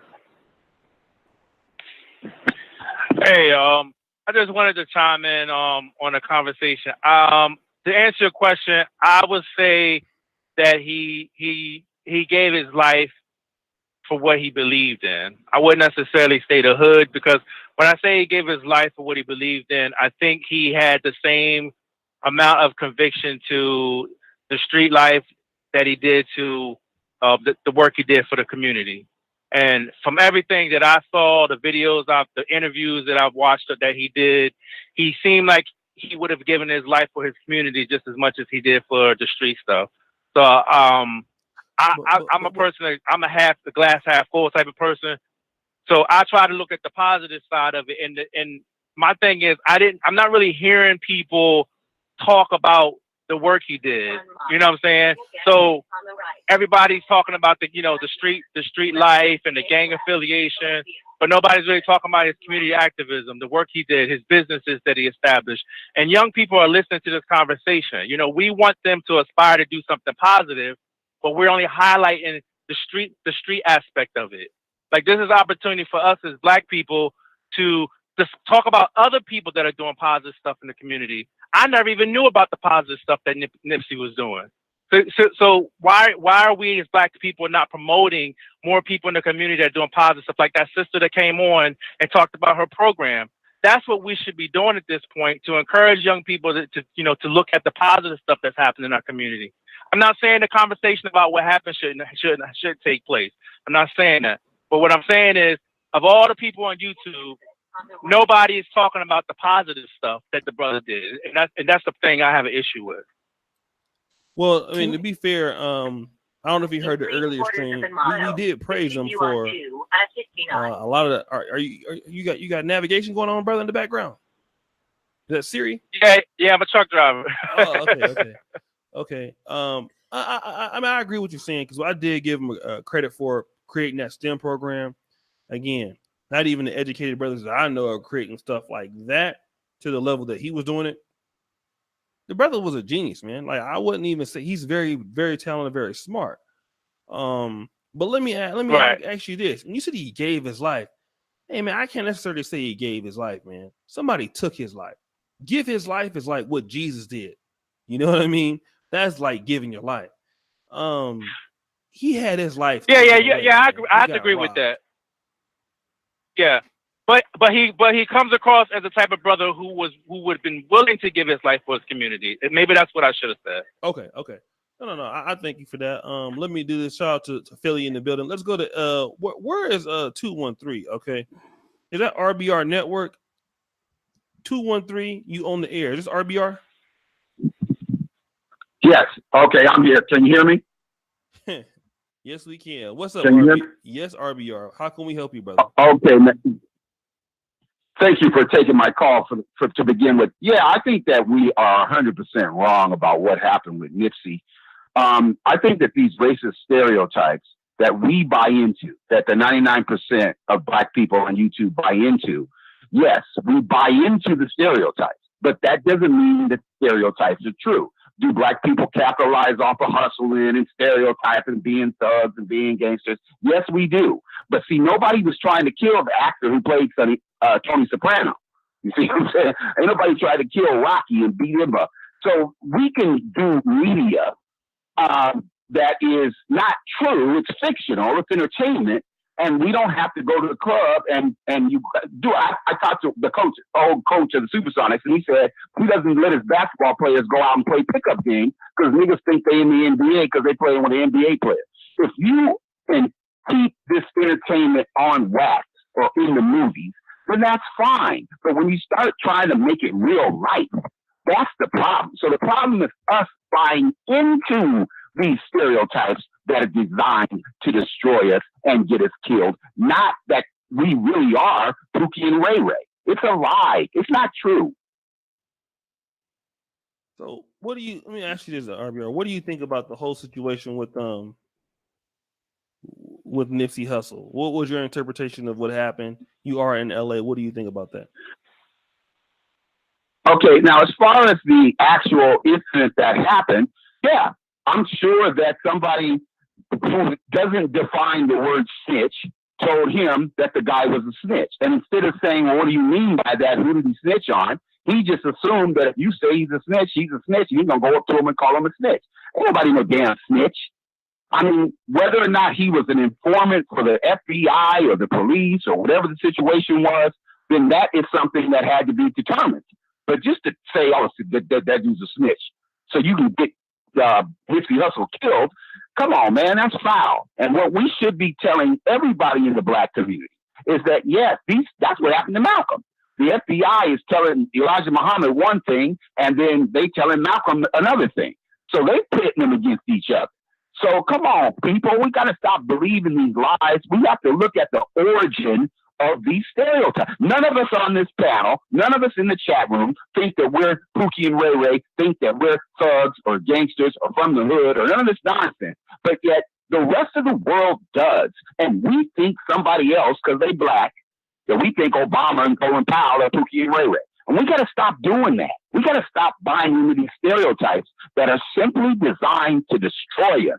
Please understand, I'm not saying the stereotype ain't real. I'm saying it's not true.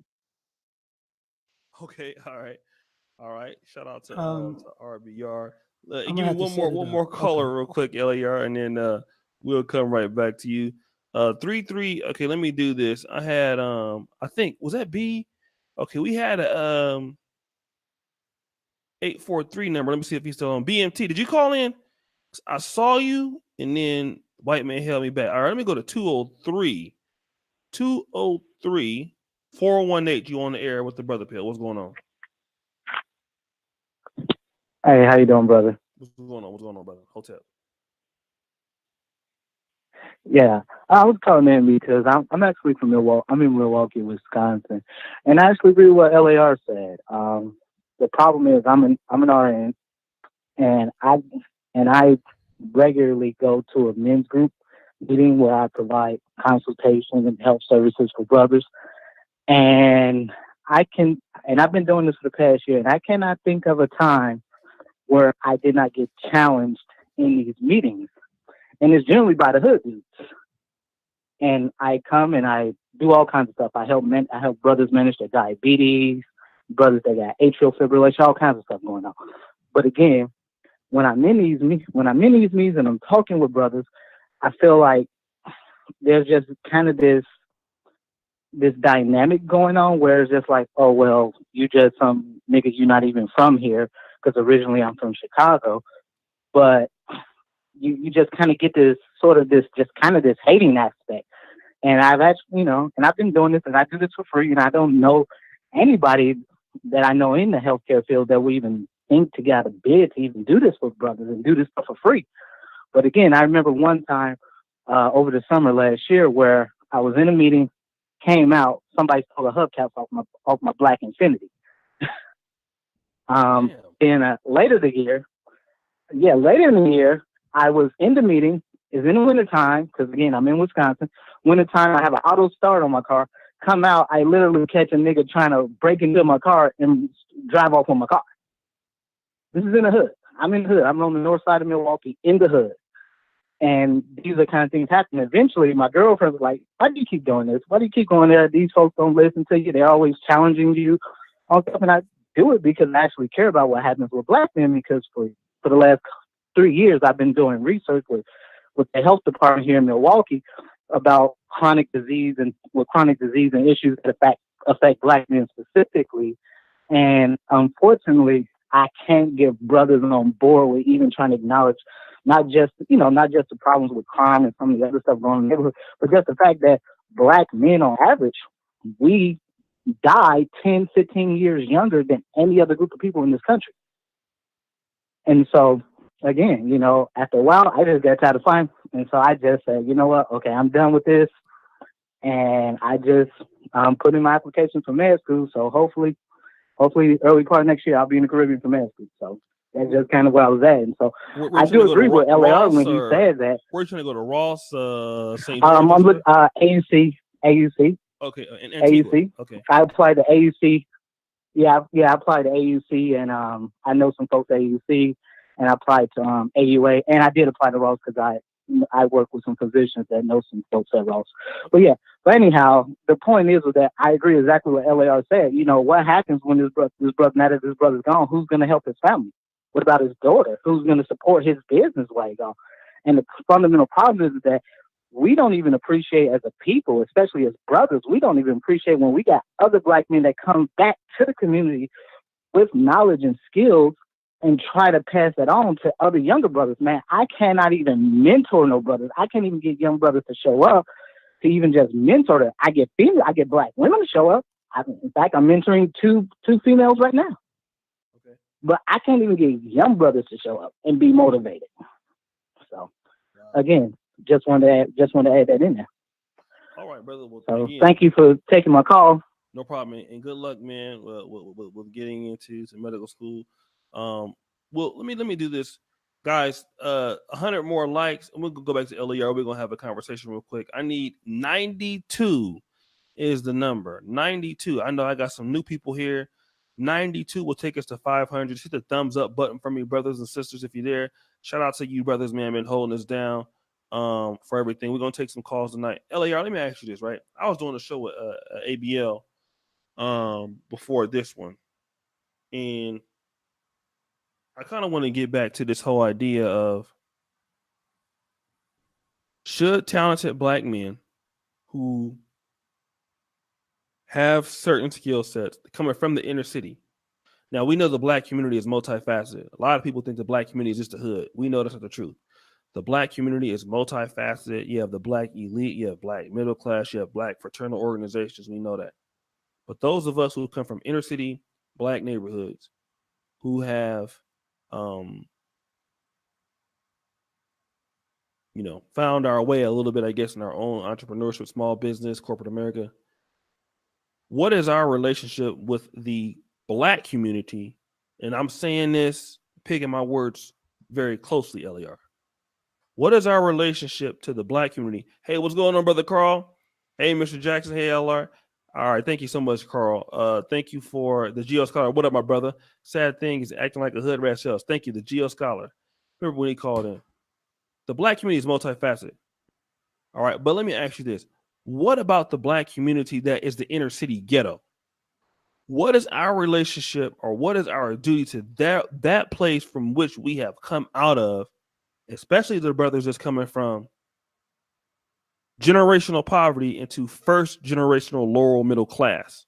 Okay, what is our goals, or what is our, what do you call that? Mission statement or something? No. You know, when you obligation, agenda, obligation.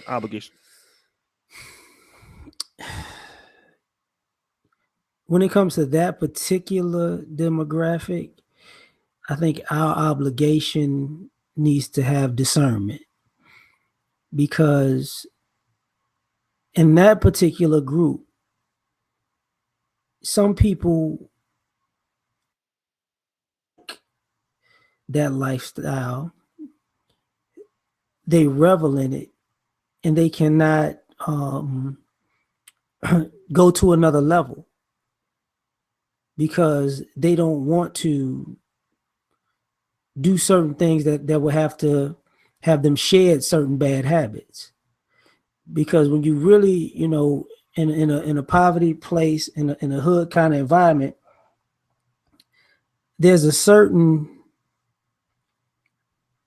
demographic of people who are addicted to that hood life, that hood diet, the hood vices, the hood confrontations, and they take that everywhere they go. Not everybody in the hood actually wants to leave.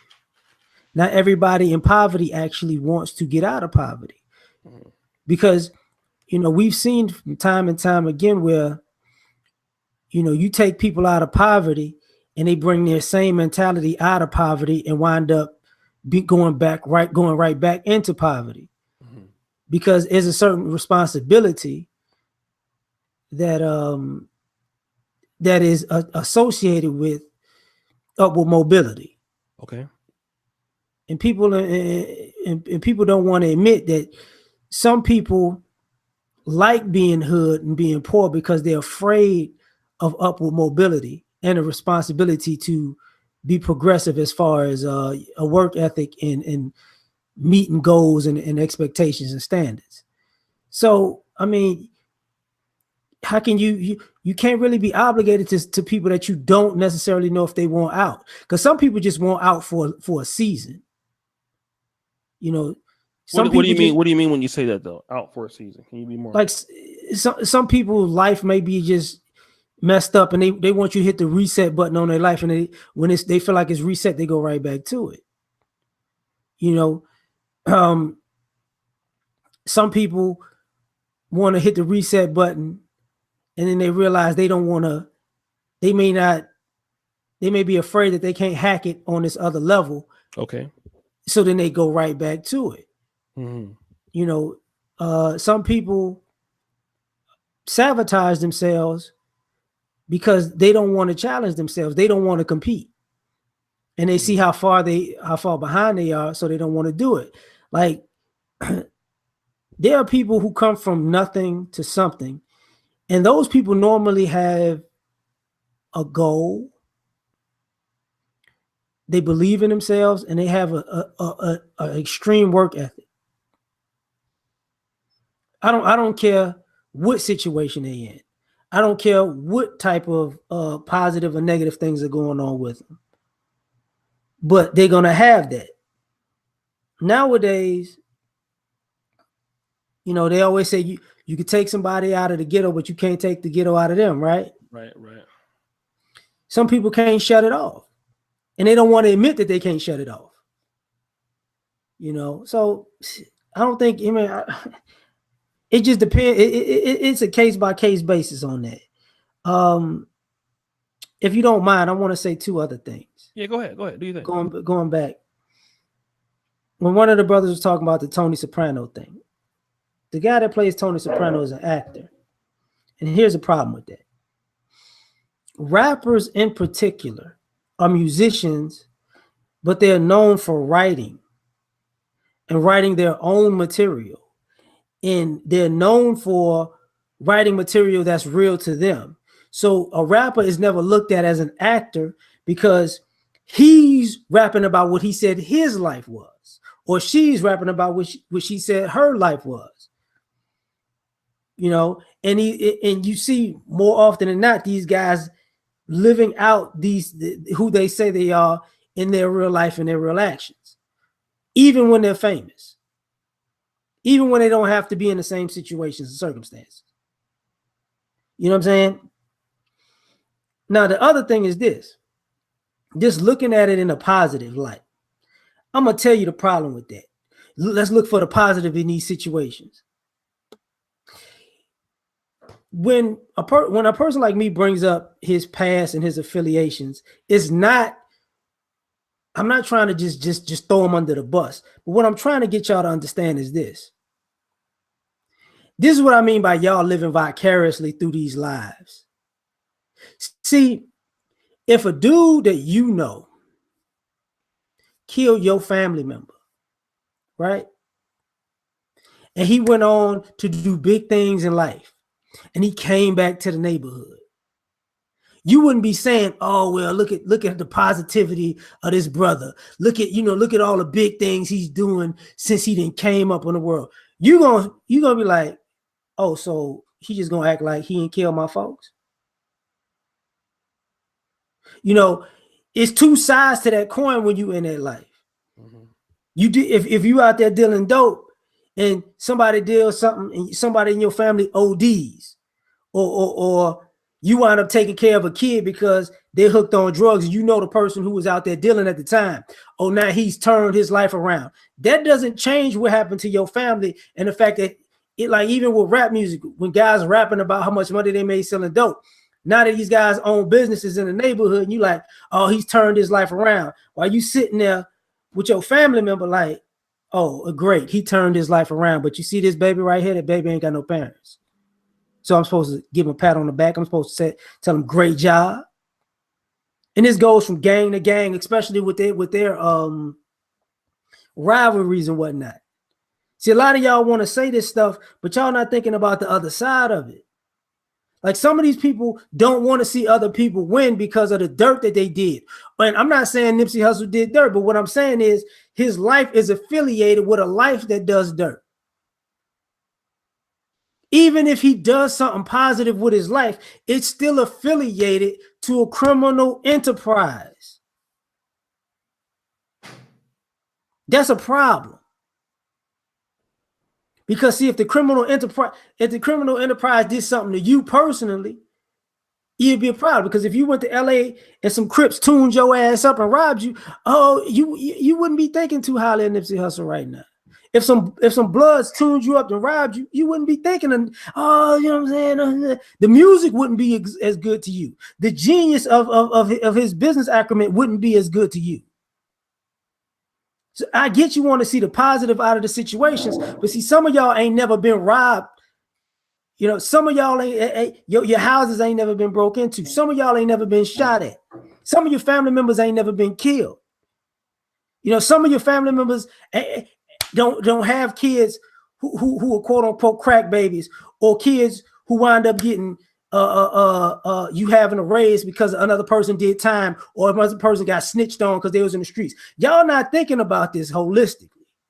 And I get it. The man's died. Don't shit on his name. I do understand that. This is not really necessarily about that. This is about the idea that y'all wanna say everything is cool, but I promise you, I've never been in a gang per se, but everybody I knew coming up was gangsters. I can guarantee you, some of the people I knew probably in a certain sector of town, they did something that was unscrupulous. And I can guarantee if they walked around right now and said, man, it's great. Matter of fact, last week, 2 weeks ago, 3 weeks ago, y'all was talking about R. Kelly and little girls and women, right? The music's great, but would you let him around your sister, your daughter, your mama, your wife? No, you wouldn't. Oh, he did some great things, but man, he might fuck my niece. So I can't have it. So, I mean, be real about the whole thing, man. The whole thing, not the part that makes you comfortable. There's an underbelly that's gonna make you uncomfortable. Because if a nigga came to you, man, I'm gonna give you 10,000 right now. Because back in the day, I robbed the shit out of you, and I remember shooting you in the leg. But now since I went platinum, and I heard they had to amputate your shit. Mm-hmm. I came up, bro. I appreciate you for not calling the cops on me. Nigga, nobody trying to hear that shit. Mm-hmm. But I'm done, bro. Let me say this real quick, and I want to give I gotta take some time, man, to actually I've been critical of Nipsey in the past. But let me give a shout out, man. Who was calling me? This is Erica. Erica, baby, I'm online right now. Maybe she don't know. Shout out to Erica. Eugene Cherry, shout out to $10 super chat. Because I be calling people when they be online too. So let me say this. I gotta give a shout out to Big U and Nipsey Hussle. As much as I've been critical, I gotta also give them a lot of props. How Nipsey got to where he got is also Eric is in the chat. Thank you, Eugene Cherry. It's also a very genius situation, and Nipsey Hussle has shown a blueprint that a lot of black people need to really peep. Now, if anybody know who Big U is also like a shot caller in the Rolling 60s Crips. He's similar, like basically if he would have been out Suge, he's what Suge is really not really a real shot caller. Big U is the real motherfucker. Yeah, Big U is a real real nigga, right? One of the things that Big U did when because I think Big U was the one that kind of discovered Corrupt too. He was telling people like, listen, Nipsey, when we're gonna rep Rolling 60s, but we're not gonna diss anybody else. And everybody know Rolling 60s got real big beef with, the A-Tray Gangsta Crips, Inglewood families, everything like that. Nipsey also showed that if you do good business with black people, you can make a lot of fucking money. And this is something that a lot of black people always feel that you can't do. I mean, outside of this incident that he got into it with this nigga over calling a snitch, and if he got killed for that, then we really can't say that your own people will kill you, right? For the most part, out of jealousy, out of whatever. It is a disagreement. Emotional black men, man, in these ghettos and these urban communities, these dudes are unstable. And I would call such a situation a fluke situation, right? It's a fluke kind of killing. Kind of a crime of passion or whatever. But Big U and Nipsey Hussle, they showed that you can cater to an African American audience in ghettos and do what Asian people do, and not even do that. You can do it better. You can have high-end stores. You don't have to. What's that one street, man, in LA that they take all the high-end brands to? Rodeo? No, not Rodeo. It's another street. Where's what's the street, man, that oh fuck. What's the street? Artesia High School is on. Artesia. High School is on what street? Artesia High School is on Del Amo. But there's another street. Where Omega, you know what I'm talking about, right? What's the name of the street? Wilshire. It's either Wilshire, but it's another street. It's another street where a lot of brands are at all the time. One say Melrose, one say Wilshire. No. What's that? What's the white boy that has his brand out of? It's a skater brand. Tony Hawk. No, the other guy. Rob Dyrdek. Is it Del Amo? No. There's a white guy at Hake Street. Well, it's like Hake Street in Frisco. Hold on a second. Anyways, the brand. I think it's Del Amo or one of those streets where everybody Fairfax. That's what I'm talking about. All the brands go to Fairfax, right? Fairfax Street. That's right, Fairfax.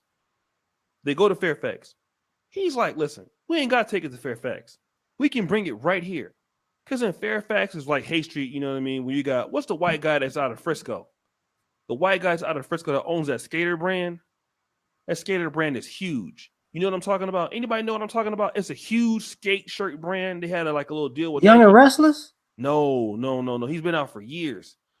I would think that's Tony Hawk, but it ain't Tony Hawk. No. Anybody know what I'm talking about, man? It's out of the Bay Area. It's not Obey. No, not Supreme. Diamond. That's right. Diamond. Oh, got you. Yeah. So the Diamond brand. That brand is always on Fairfax, right? If you go to Fairfax, and the thing about it is, Marathon is in the hood, and guess what? It's killing shit. You know what I'm saying? And this is what Nipsey Hussle showed. You don't really need white people or, to go mainstream to make a big, difference. You could do it in the hood, and guess what? People with money come to you. And he proved that. Big U proved that their method works. And a lot of black people still don't get it. He was getting ready to do that STEM thing. I'm pretty sure he was going to be successful.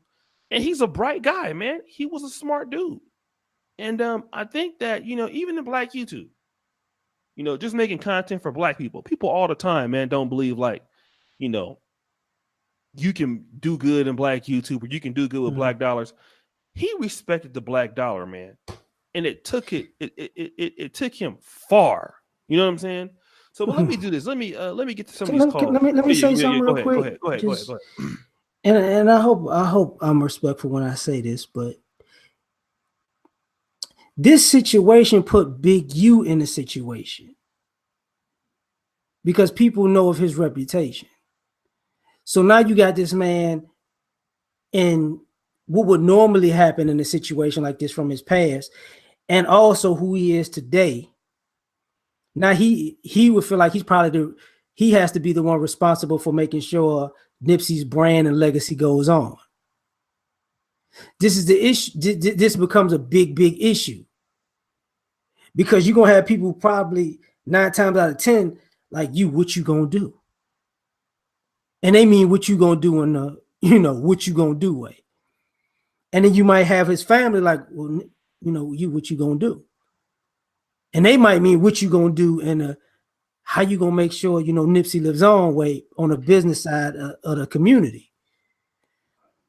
And we don't realize, this is part of that whole dynamic because some of these guys have a hard time turning around because guess what? Now they're responsible for the streets and the business. But I mean, and U's too big to even big literally and figuratively to do something. You know what I'm saying? Because he's too big. But the business part, man, this is a trip, man. I'm sorry. I just was thinking about that. Shout out to Kenny Burgess. Let me do that. That's a good point. Let me go to some of the calls here. Did we get 561? 561. You on the air? Hello. Hello. What's up? Hello. Can you hear me? Yes, I can. Yeah. Can you hear me? Yes, I can. Okay. All right. So I'm in college. I'm about to finish with an electrical engineering degree. Can you hear me? Yeah, shout out to you, brother. I'm glad to hear that. Yes, I can. I can hear you, brother. I can hear you, brother. I can hear you, brother. Brother, I hear you. Okay, sorry. Yeah, so to take me through school or whatever, I had to take these menial jobs, and everybody treat you like shit because you don't have your degree or whatever. So I always said that when I get my degree, get my good job, I was gonna go back to my old jobs and show off, right? So I kind of put that on the whole, like, the rappers that get out of the hood, they kind of go back to the hood and try to help out. And I'm wondering, do you guys think that they do it to help the hood, or do they do it for the respect of the people who didn't think that they were going to make it? Another question I had for LAR is the hood dude who makes it, the hood dude that makes it, is he still considered the 20% of the dusty dudes that these women choose first, or because he has money, does that change everything? All right, listen, brother. We're gonna come back to you on those two questions here. Let me get somebody what thing you call. We're gonna get back to those questions, but let me get to some of these cues, brother. All right, 678-644. You on the air. Hey, O'Shea, can you hear me? Yes, I can. This is the Geo Scholar calling in. What's going on, brother? Not much. This kind of threw me off hearing about Nipsey's death, but I sort of thought about what both you and LAR were talking about, and you were wondering if maybe Nipsey's loyalty to the hood might have killed him. And I don't think it's so much just his loyalty to the hood, but it's like, you understand, he grew up in that environment. He was associated with a lot of that hard street life. And when you're associated with all of that bad stuff, a lot of people are not going to remember all the good stuff that you did. Because unfortunately, and I said it in the chat, hood rat behavior sells. Being a hood rat sells. This is why, back in the day, rap music wasn't all about being a thug or being a hood rat. But then rappers started getting paid to act like hood rats. They started getting paid to glorify being a hood rat. And unfortunately, they say that, the music is reflecting reality. And I agree with that. Okay. And then I think about Nipsey's death. And then I think the people, they don't remember any good that he did. They're still, or in many cases, they're jealous. They're jealous, and they're thinking, they haven't gotten their stuff together. And their first thing is, why is he doing better than me? He's this little hood rat. How did this hood rat do better than me? And, jealousy killing. That's part of what could have gotten him. Okay. All right. Thank you, brother. Thank you for calling in. Let me go to 236-333. You on the line? Hello. Hello. What's going on? Hello. I'm good. So this is Raymond. I'm calling you from Canada. All right. And I was just kind of listening to your show. Like, I've never listened to you before, and you mentioned something about Kenya. So I'm originally born in Kenya, came to Canada about 10 years ago, and it's like people think in America, like the Black Americans and stuff like that, have it good over here, because like I came from, now that you mentioned Kibera and stuff like that, I know that area pretty well. My parents lived there for quite a few years, worked their way up to a point where they had to educate me in like Canada to kind of really kind of get the sense of what life is. And after coming over here, I see like a lot of Black people, like I hate to call them ignorant, but they're so ignorant that they are kind of like living under this dream. It's almost like it's almost like I would describe it as a curse. Like they don't know what suffering is. They don't know what like literally living under $1 a day is. And I normally tell people like what does that got to do with the topic? No, it's got to do with the topic because like basically like with what Nipsey Hussle, like what I think about Nipsey Hussle's death is a lot of lip wrestling. So basically Nipsey Hussle probably started lip wrestling with this dude who has nothing to lose in life. And this dude was like, oh, well, now I've lost everything. My reputation is down the window. And this dude, he kind of sees himself as if he's rich, as if he's the boogeyman of the hood. Let me go show him what I'm made of. So basically went out, grabbed his gun or whatever, and, you know, and that was done. You know, 6 months from now, it's like excestation. We'll forget about Nipsey Hussle. We'll hear about another rapper being killed. And guess what? Like, that would be the end of it. You know, like it's just this revolving, like since the days of Tupac till now, like this has been happening. We are preaching, let's change, reduce the violence. But guess what? The people keep dying and dying and dying. And there's no end to this. The only way to keep an end to this is to be woke, read, and try to expand your mind. No, like as Drake said, no new friends. Keep your circle tight, keep your circle small. If you see a nigga that has like some type of bullshit, run. Don't show them how big you are or how tough you are. Run. All right. Thank you so much for calling. Okay. Let me go to Alan Roger Curry, 219, and then we'll go back to LER. I think this is 219. What's up, Alan? Yo, man, I want to start off giving my man LAR Movement, man. He was breaking some shit down about 10, 15, 20 minutes ago. And that's what provoked me to call in, because it relates to something that my father told me when I was young. Somehow we got on the subject of fear of failure. And my father said, no.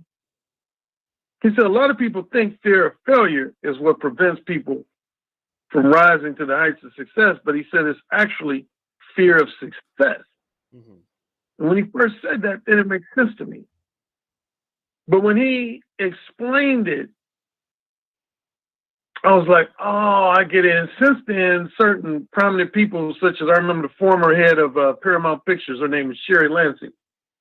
She ended up expressing a lot of the same sentiments that my dad did. But essentially, my dad said a lot of people are afraid of success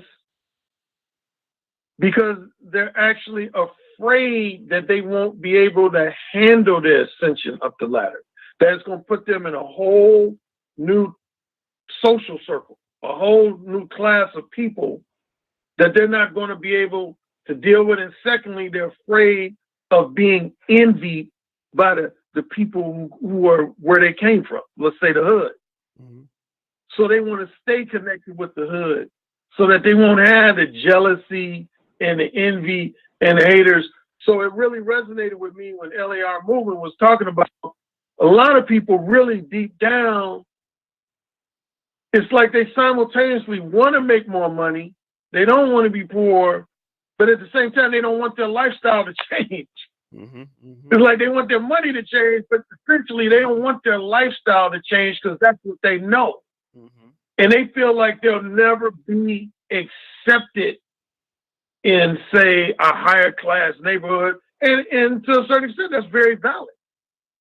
Because we all know, we hear the stories, man. A lot of, say, upper middle class white folk, and I would even say upper middle class black folk, they don't want no straight up street niggas moving into their neighborhood.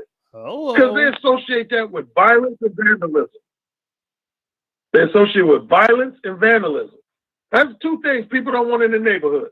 They don't want the violence element in their neighborhood. They don't want the vandalism element in their neighborhood. And so, and one second thing, and then I shut up, that LAR Movement was talking about, you know, I know from living in LA, I actually used to play, I used to be big into this video game called Madden. And I used to play Madden with some gangbangers. And so I got a feel for who they were, how they operate. But on the rapper tip, Suge Knight, more than anybody, I think most people listening to this podcast right now know this.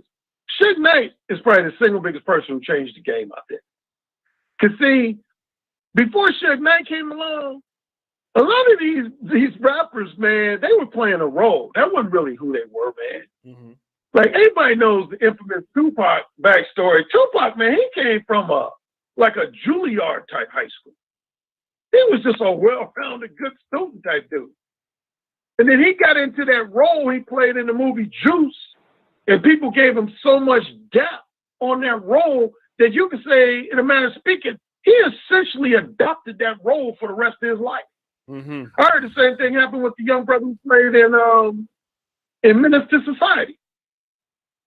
This dude was a thespian, which is a formal term for an actor. But they said after he played that role, a lot of people in the hood was like, damn, man, you killed that shit. You killed that shit, my nigga. And they said he fell into that life just because he was getting so much depth for playing a street nigga. But what Suge Knight did was he told his crew, his rappers, he said, no, y'all got to have straight up street cred. I want y'all to go out and commit some real crimes. And a lot of them niggas was like, what? Like, I heard Snoop was like that. Snoop was like, man, I ain't really about that life like that. I'm just trying to, make money as a rapper, man. I ain't trying to go out and kill nobody and stab nobody and shit. But Suge Knight was like, yo, man, you got to have that real street cred, man. It's all about that real street cred.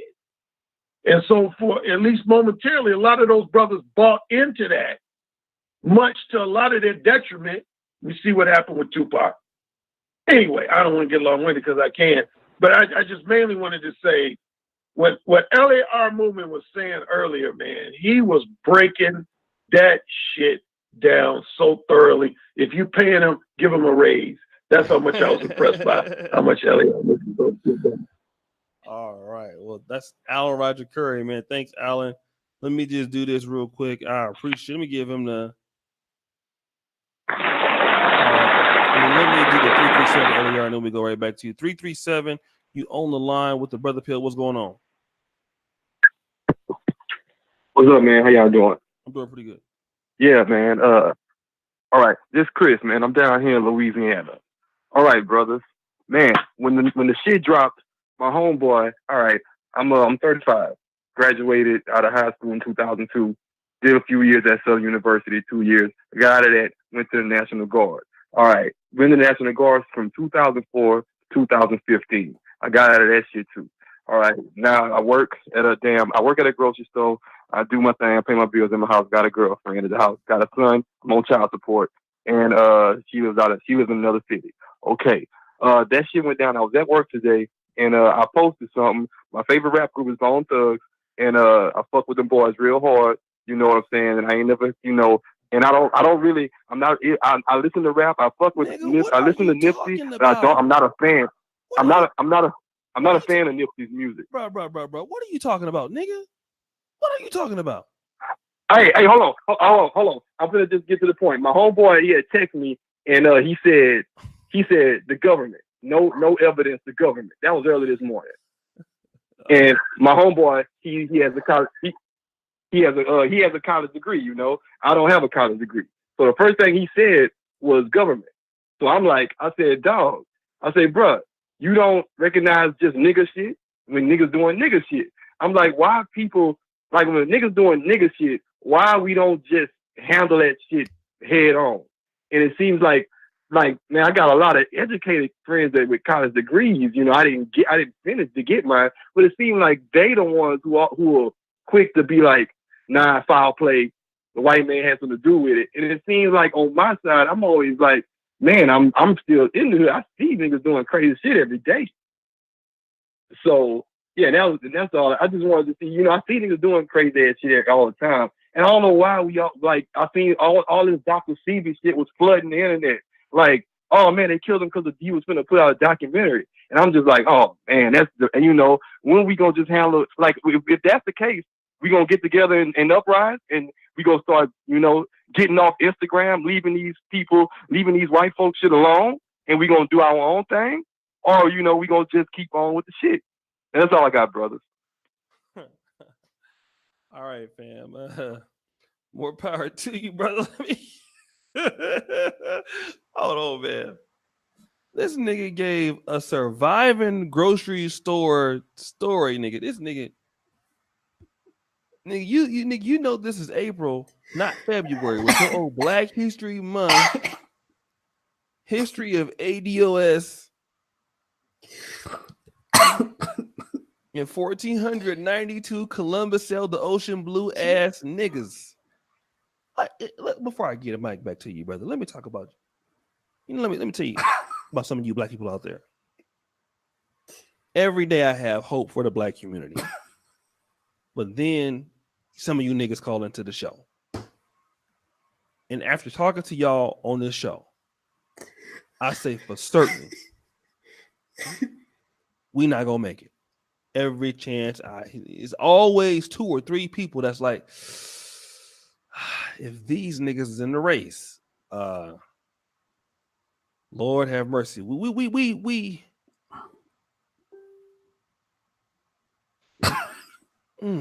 Go ahead, brother. Go ahead, brother. Go ahead, brother. Holy Hotel. Man, look. My homeboy called me. I was talking to my homeboy when this happened. I was driving. My homeboy says, yo, you heard about Nipsey Hussle? Now, here's the problem with that whole thing. I ain't know nothing about it till, later on when I was at my homegirl's house, because I was going to see a lady or whatever. When brothers do something positive, the grapevine is slow as a motherfucker.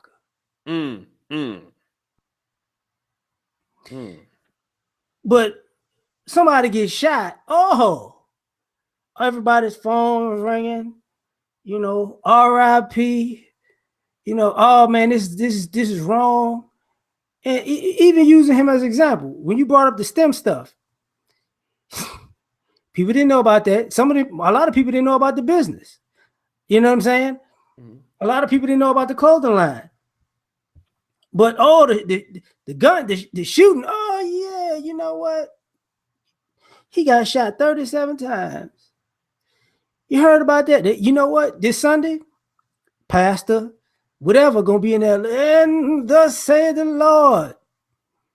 Your brother was outside on Slauson. God said it was time for him to go. See, this is the shit that got us fucked up. Because truth be told, and even the people who don't like this subject, and I don't necessarily like it either, but sometimes things got to be talked about. This is the shit that y'all gravitate to as black people too. And this is part of the issue. We gravitate to destruction, destructive behavior, dysfunction, degeneracy. We love that shit. You know what I'm saying? Only thing missing is a twerk team on the fucking crime scene. Some of us talk about TMZ. We TMZ too, because TMZ don't never show up when a brother do something good. TMZ ain't give a fuck about that STEM. TMZ ain't give a fuck about them businesses. TMZ was on time. Nigga got shot. Yeah. Where's Harvey Levin? But we doing the same shit. That's real. But as O'Shea was talking about with the hope part, if y'all want to understand how somebody could be stupid enough to go have a conversation with somebody and it ends in a shootout, just listen to some of these callers sometimes. You know what I'm saying? I was born by the river, by a little tent, and I went to high school and I went to college, and I'm trying to open up a business, a black business. Anybody can tell me where a black business is at. I want to sell random spoons. What's the topic again, brother? See, that type of fucking stupidity is why niggas get into it all the fucking time. It ain't just don't go back to the hood because it's violent. It's stupid shit. And stupid motherfuckers will piss you off. It's like having a blind Uber driver. So now, let me out the car. No, nigga, I got it. Trust me. No. Stupid shit is what gets us in a lot of problems. I'm done, man. I'm just, I gotta be honest. Talking about dumbass Uber drivers. All right, listen, y'all know I'm in Africa, so I done got on you African American niggas. It's time for me to get you African niggas in check. These guys out here are, brother. Imagine how many of y'all. Okay, let me tell you. Yes, Marcus Love, exactly. How many people that been to Africa, and these niggas will call you asking for directions how to get to a place, and you. All right. Anybody know how Uber works now? And they made some changes to the app, right? Uber drivers will call you asking for directions in Uganda. Shout out to Harry Mingo. Oh, shit, he's young but still unclothed. He built a business and made it without the excuses. He is self-made. He is. We're going to give him his props. Because he, quiet as it's kept, he done some things 99% of educated black men will never do. True. He did that. So I got to give him his props. The brother was on the shit. Google Maps don't work there. You will lie because I'm here, nigga. So time him out because you ain't never been to Uganda. How the hell you gonna say Google Maps don't work there? It works. Uber Maps works, nigga. Let me talk to you. When a person is coming, Uber is so sophisticated, you can see where they are, where they're going. So even if you don't live there, all these niggas gotta do is follow the navigation. It's simple. This is not hard work. Because, nigga, if I can see that you need to turn around or make a right at this street, then obviously you should be able to see that. You will be giving these niggas the turn before they come. Hey, listen, dog, you're going in the right direction. At the first stoplight, make a right and make the first left. This is very easy. And these niggas will not I mean, almost 85% of the time, they will not get it. You have to go through about 3 or 4 Uber drivers. And this is what they'll do. Oh, man, it's too dark outside now. It's too light now. Let's cancel the trip. But here's the thing, LAR. They're trying to get you to cancel the trip so they can still get paid for the trip. So I did one nigga like that. He kept trying to, make me cancel a trip. So he waited about an hour driving around and shit, but didn't want to come pick me up. That's okay. I went and got another phone with some Wi-Fi, called the Uber, and I told him, hey, if your bitch ass want to stay out there all night and drive around, fuck nigga, you can do it, but I ain't going to give you a motherfucking thing. Then that's when he canceled. So incompetence amongst black people is every goddamn where. So y'all are, in Africa, can't follow directions. And in America, can't follow directions. So we dealing with this worldwide. We got a motherfucking epidemic going on. No, it ain't the IQ shit ain't. No, it's just the IQ is there. I don't tell, but it's just like you don't just want to listen. But on purpose. Just I mean, do me a favor. Let's get the likes up, man. If we can get 9 people, and who needs to subscribe to LAR Movement, man, right now. Do me a favor, man. 10 will take us to 500, 10 likes. Thank you, Geoscaps. Nipsey getting killed got more attention than the positive stuff he was doing. That is a microcosm of many things in the rap industry. The brother was doing his thing, man. That one STEM thing he was doing, that right there, man, just goes to show you how much talent is out in black communities that we overlook. We got a lot of good builders, but again, let's get 10 people to like the video, brothers and sisters. Brothers mostly. All right, thank you, 44. Now, who needs to subscribe to LAR Movement? Because some of y'all, man, I need to get LAR. I know he got a lot of subscribers now, but we need to get him some more subscribers. So if you want to subscribe to LAR Movement, go in the chat. I'm putting this thing there. Hit sub if you're not already subbed. Uber me on YouTube. Uber me. All right. So thanks again. Go ahead, LAR, man. It's about 5:00 in the morning here. And I'm about done for the night, man. I don't know. Anything else you got to say, brother? No, man, we can shut it down, man. Love y'all, in the chat and on the phone lines, but we had to roast some of y'all for being not that bright. Some of y'all are dumb.